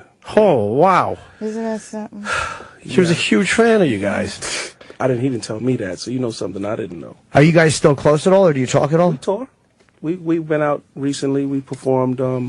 We just did lip sync battle with LL Cool J for Christmas special. Okay. A couple weeks ago. I saw you guys in Philly for I think it was the first Made time. in America. Yeah, I was telling them that was our about first time in years. With Pearl Jam and stuff. Yeah, it was cool. You didn't do a lot of dates after that, right? We've done here and there since that day. Yeah, maybe 15, 20. Oh, okay. All right. Yeah. Does it bring back anything for you if you do that stuff? Like, oh no, this is kind of where I was before. Oh no. I'm very balanced in my thinking. I love my phase of being Run-D.M.C. I love being a dad. I love being married, and I love life. How long have you guys been together? 21 years married. Justine, right? Yeah. Yep. Okay. I was trying to remember. Justine Simmons. Yeah, she's a part of my new things that we do on a lot of television. Right. We have the show on the Travel Channel. Yeah, let's dig into that. First of all, Run's House was a great show. I really enjoyed that one. That was one I absolutely watched. And now you guys are doing it for the Travel Channel, basically. Travel Channel, yeah. You Rev changed it up a little bit. Around the world. So where you guys go? What places? Oh my God, we've been to Jamaica, Mexico City, Tokyo, Thailand, Iceland. Istanbul. We're talking on top of each other. Let's keep going. We're not talking on top of each other.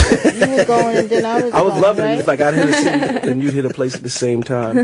Oh, really? Were we going at the same time? Yeah, it was hitting Did you smoke right a little time. weed in Jamaica? No. But isn't is that against being religious? Like the Rastas thing, it was very kind of close to God. And I don't know what's considered, not religious. It's just not for me anymore. I smoked a lot of weed before. I never Like when did. you ask that question, Dick, was I bothered by being Run-D.M.C. now that I'm a reverend? No. I just don't smoke the weed, but I rock the mic. Okay, so I can rock the mic too. I just want y'all to know I got a mean 16, just in case anybody cares. What does it mean, 16? 16 bars? Yeah. Oh.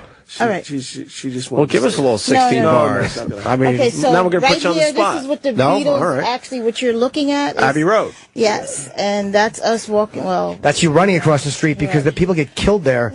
They get hit by cars because cars are sick of them. Really got killed? Oh, yeah, they get run over. Have you seen the website? Wow. It's 24 hours a day. You could watch people reenacting the Abbey Road photo. We did it for like 2 hours one day, laughing our butts off. And you see all the near misses because that traffic light is it's really crazy. short, and they're trying to get their friend in place, and then the cars are flying. I don't Why know how would we you did do it. that? I guess you saw Miley running. She must have been scared for her life. It's called Crossing Cam, I think. Well, if you guys have a TV crew and you are, you know. No, we had to wait like everybody. Oh, you did? They didn't just hold It was a traffic line up? of people. Look at this. Look, I want to turn you on to That's this. This is happening live, I wish right you guys would have now. saw us do it. That would have been so amazing. We wouldn't have known it was you, though, because it's this far away. Like, you can't really see who's doing it. You just see figures coming across the street. All right, so the light's red. Let's see if anyone goes for it in this particular light change. No, they didn't. What but time is it there? I don't. 6 hours ahead, yeah, so about it's a 4 in the dismal afternoon, place. maybe. So, yeah. But if we keep it on long enough, you'll see a lot of people trying to reenact that shot. We were there. It was a line. We had to wait our turn. It wasn't like you got cameras, so you get And to we go. got real oh, really? scared We got cameras too, bro. Yeah. That's how they got our own cameras. I don't Sure. care. But why wouldn't they stop the traffic for you so you could get the proper shot? The traffic would never happen. It's all day. Right. They do need to figure But you're that out. Rev Run and Justine with the 16 bars. Right. They didn't care. Well, my group was called the Fly Five. The Fly Why Five? do you keep going back to that, bro? Okay, You're going to ruin everything. Okay. My album went 10. Oh, you like that? She didn't put out an album. Yeah, she wants to start stuff. I could tell. Let me get the. Esther, Okay, do you anyway, want to start stuff? We went to Tokyo. I see it every minute. You start and She's yeah. She's a stuff Tokyo. starter. We did Tokyo. We did. Let's just get her a sign as a stuff starter.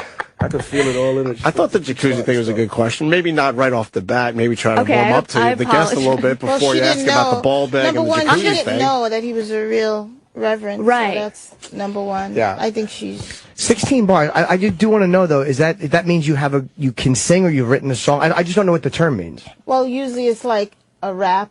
A guy will have 16 bars. Okay. And so I just said I got to mean 16. She wanted it to rhyme. All right, put a beat on, Opie. She's not going to rhyme. She wants to. Not going to happen. Do you do it around the house?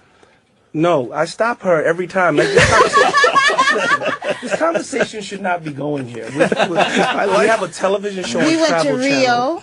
Went to Rio. Went to Rio. I love that place. Our favorite, his is Bali, but now and mine was Dubai. He's starting to change now. Listen, What is that? I'm just going to say that I went around the world without my family as Run-D.M.C. And I figured I would take my family and I'd be able to enjoy the town, but I wasn't able to because they got me doing crazy stuff like that. And you see me put on. That's you. Yeah, it's me and my son. And You that's dress like a Miley. disciple. That's her too. So we Wow, they that's had you me- guys. That's Dubai? Yeah. It's a beautiful place. Did you go to the top of the... That's kind of like the Vegas of the We Middle went East, though? skiing in Dubai. I heard. You In can go the to the mall. beach. You can Right, go I to knew you was the, gonna oh, get the confused. mall skiing thing you did. Yeah, they have a skiing. It's real. It's Cold, very real. everything. Cold. You It's think you're in amazing. New York. How high is it? High. It's just snow. No, I and need a penguins. better answer than that. High is You're the right. answer. We don't know. Did you do the... High. We don't know. That's the same we thing. didn't have Yes, like we did. measuring tape like this is 6 No, inches. we are supposed to know Opie's that. gonna ask us I how don't it's know. high, so we had it all I'll tell you prepared. why, because I loved skiing. I don't know if I would love skiing in a mall because you it's not wouldn't. high enough. Oh, it was high. No, it's high. They It's had high. You And gotta it's think about cold. Dubai. They got money. They would buy. Yeah. And the joke was, do buy or don't buy, because she was trying to have me buy everything out there. So that was an ongoing. It's very thing. expensive, apparently. And every time I passed the camel, I go to Hump Day.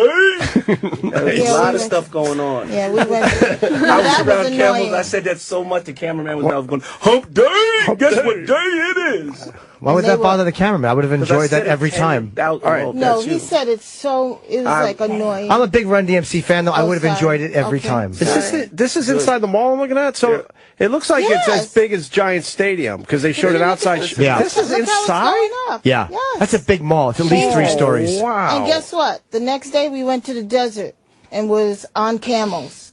Did you go to the top of the tower? I want to go there just to go to the top of the Burj Tower because I'm afraid of heights. Did you go to the top of that? No, we didn't. Our producer was. Where did we go? Afraid. We went, right? Wait, because the producer's afraid you don't get to do that? No, we didn't. That's a want once to in a do that. I was the lifetime. producer. I must have been afraid.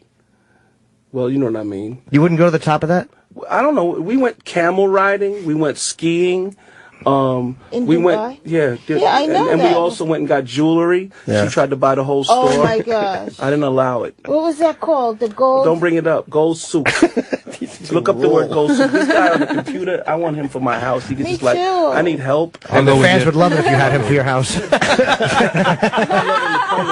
Come to work at Run's house. I need an assistant that could just pull up everything I'm saying. I'm like, hello. He pulls up the word hello. No, he's really good. Like he's too good. I'm like, how is this happening? happening? Every time we say anything, you say the word anything, it's up. It's word up anything. there. No, Yeah, he's you got really ball good. skiing quickly. And we Justine, do need an assistant. why did you like Rio so much? That was your number one place? It was just so Filming the show fun. for the Travel Channel? What's First the name of the all, show called? Rev runs around the world. Premieres this Get it? Wednesday at 10 on Travel Channel. Yeah. But why did you like Rio? Rev runs, and it's kind of like a Around the verb. world, Yeah, yeah. the Right. Rev runs, as in, yes. I think because Was it the Rio. First of all, what was beautiful. First of all, I don't think anybody worked because from morning to night, everybody's on the streets running the around having beach fun? is crowded. Never any dead time. Like, oh, this must be a work There's somebody day. on the beach now. No, thousands of people.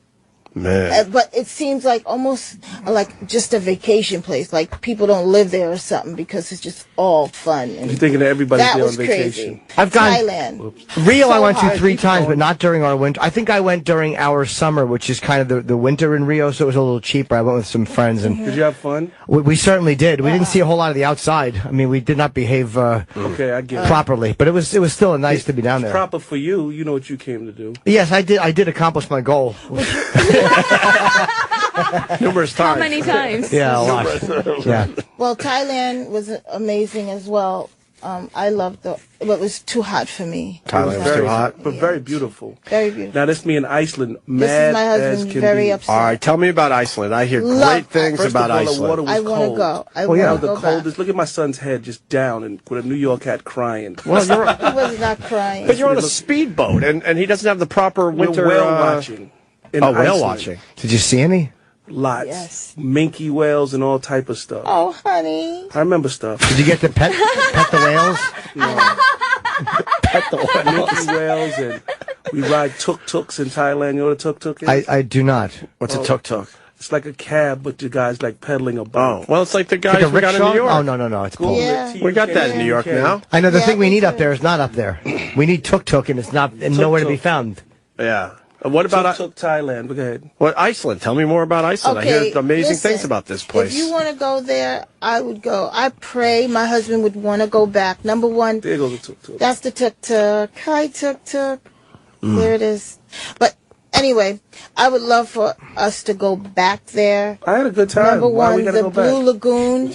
I hear about Now- the Blue now, Lagoon. This That was Blue nice. Lagoon, let me tell you, this thing is hot, but it's Not heated. not man-made. It's from the ground. This thing is being heated from. Life Not just heats it. just life So it's heats freezing it. outside and it's hot in the beautiful, tub. It's like a beautiful- beach. Yeah, and How hot is beautiful it? water. Very hot. Hotter than your bath? Beautiful, most beautiful Yeah. colors ever. Bring it up. There's got. He'll go with the blue. That's a fun life. They just fly you guys around to shoot this. That's a pretty good thing. They're just sending you on vacation everywhere. We're going to film We it. went for 6 months and filmed my It's vacation. not as easy as it sounds. Do you but- have days off in between to explore? Not really. and No. Maybe do a what you little want? bit. Maybe like one day. Time is money.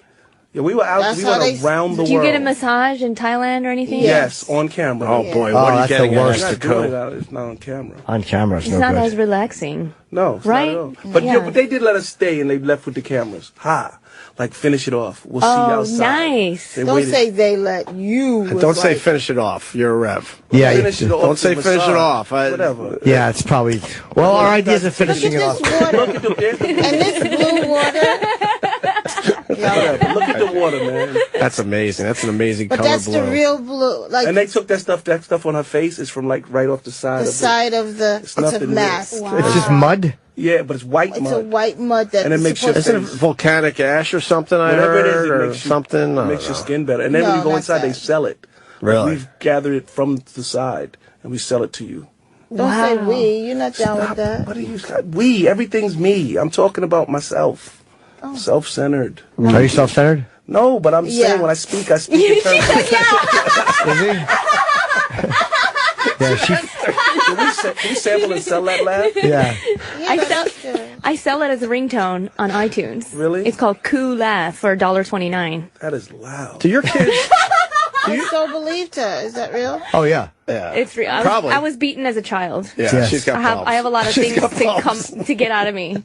She's good. She's a Yeah. she's a good egg. She can be that Rob Dyrdek girl? Oh, Yeah. she laughs kind of. What's her name? I know who Chanel the blonde. West Coast. Yeah, The blonde girl. Yeah. they're saying we have to wrap, but one other I'll question. rap. Justine has to wants rap to her go- I wanna 16, hear her Justine. 16 bars. Give us 4 bars. No. Well, tell him you no, could- don't- You no, see she's the not- J is, come no, on, don't give do it up. No, Give me no. some beat. Put on Yeah, a- how come put you on a don't beat, give her Opie. the credit for her No, music? no. Come on, Joe. You I'm see not the doing- J is, folks. We'll You see snap. the jumping in my body. Make me do the freak of let's scream and have a party. The Travel E is Channel for the is extraordinary on sound. Go ahead. Put on the Wednesday, mic, 10 while the record p.m. go Lay loud. it down, The double Justine. was And 10:30. After Empire. Wednesday. We're doing on 2 Travel episodes. Channel. Rev runs Jamaica. around the world. Wait, Joey. Jamaica and Mexico City. So we're doing 2 episodes, 10 and Yes. 10:30 on Wednesday. After Empire, She switch is on not over. rapping. Don't worry. Just come. We're just having fun. But this is why you have Let to the watch the record show. go around. The double wasn't there. Very good. It reminds me of the old Run-D.M.C. Do you not like hearing that? Y'all deal with this all day? Don't like that. Don't Today. like that. Today. She's visiting us Point tonight. to that because she's doing this. Really be Oh, she's not part of the show? She's on, visiting. she's on for today. She's visiting. She's awesome. We love Esther Ku. All But right. this is why you got to watch the show, because Run's house was the same thing. The chemistry Yeah. between these two is it's a Doesn't lot of stop. fun to watch. It really is. Thank really, you. Oh. really quick. Your kids, do they understand the full impact of Run-D.M.C. or They've they been don't? to quite a few shows. But I mean, when you guys were Run-D.M.C., there was almost nothing bigger. Do they understand the full They get Yeah, effect they of do. that? constantly. Yeah, but they do. But do they know. care? They or get- they just love look at you as daddy. Yeah, them Yeah. dad. no, they love you as a father, but do they actually care about that? No, they love that, Right. but we're not cool now. That's what I'm saying. I Yeah, guess. no, I guess we're not that cool. it was the I told roundabout him way I'm of not asking cool. that. I'm cool's inspiration. Can you imagine you're Run's kid and you're looking at him like he's not cool? Are you crazy? I know, That's man. nuts. Especially me. I am so cool. I tell them all the time. And I send them like emojis. I send my kids emojis and I'm like, don't you have the coolest mom? And they're like, yeah. Do you guys fight on the Travel Channel like this? Yes, that's why you got to watch. This is crazy. Oh, Run's it's house- so cute. Run's house was great. We're not. I was kind of bummed when it went off the air, but now I got a new show. Travel Channel. Rev Yes. Runs Around the World premieres Oh. this Wednesday at 10 on the Travel Channel with 2 episodes. Yes, and we also have a So when's your show album coming out, Justine? Go, stay with the travel show for now. You- Jesus. I think we're done too. Yes. You good? I'll be in San Francisco this weekend at the at Cobb's Comedy Club. All right, and Esther Ku. Listen to my podcast, Ku and the Gang, on iTunes and Yes. Stitcher. Every conversation starts with poo and ends in orgasms. Oh, I might have to do your show, Esther Ku. Yes. We're going to do that soon. And tonight it's Stand Up New York, right? Yes. All right. Come back tomorrow. We barely talked to you. Okay. When are you flying out? Tuesday. That's tomorrow. Yeah, maybe I could come back tomorrow. I swear to you, I don't know why, but I love you. I love Esther Ku, and I can't figure out why. Because Come back tomorrow because for a I while. pissed off the Reverend. Well, you were asking about a jet to his ball bag. We were just saying hi. But he didn't get. I thought he was annoying, but he was fine. Nah, with it. he was fine. He didn't care. We don't care either. Living that life, he was like. You think he'll have me on his Travel Channel show? It's Why already not? filmed. You're very entertaining. I would if I had a Travel Channel. She'd be the first call I'd make. It'd be the E to the K. First fucking call. Did you see his face when she laughed? Yeah. He was complete. He had no idea what was going What on. was his line? You deal with this every day? You deal with this every day. or something? All day. Oh, you do this all day? All right, we good? Yes. Yeah, I think we have everything we need. We nailed it. I wouldn't say nailed it, but I mean we nailed survived. it. We more than We survived. survived today, and we'll be back to fight tomorrow. All right. See you tomorrow.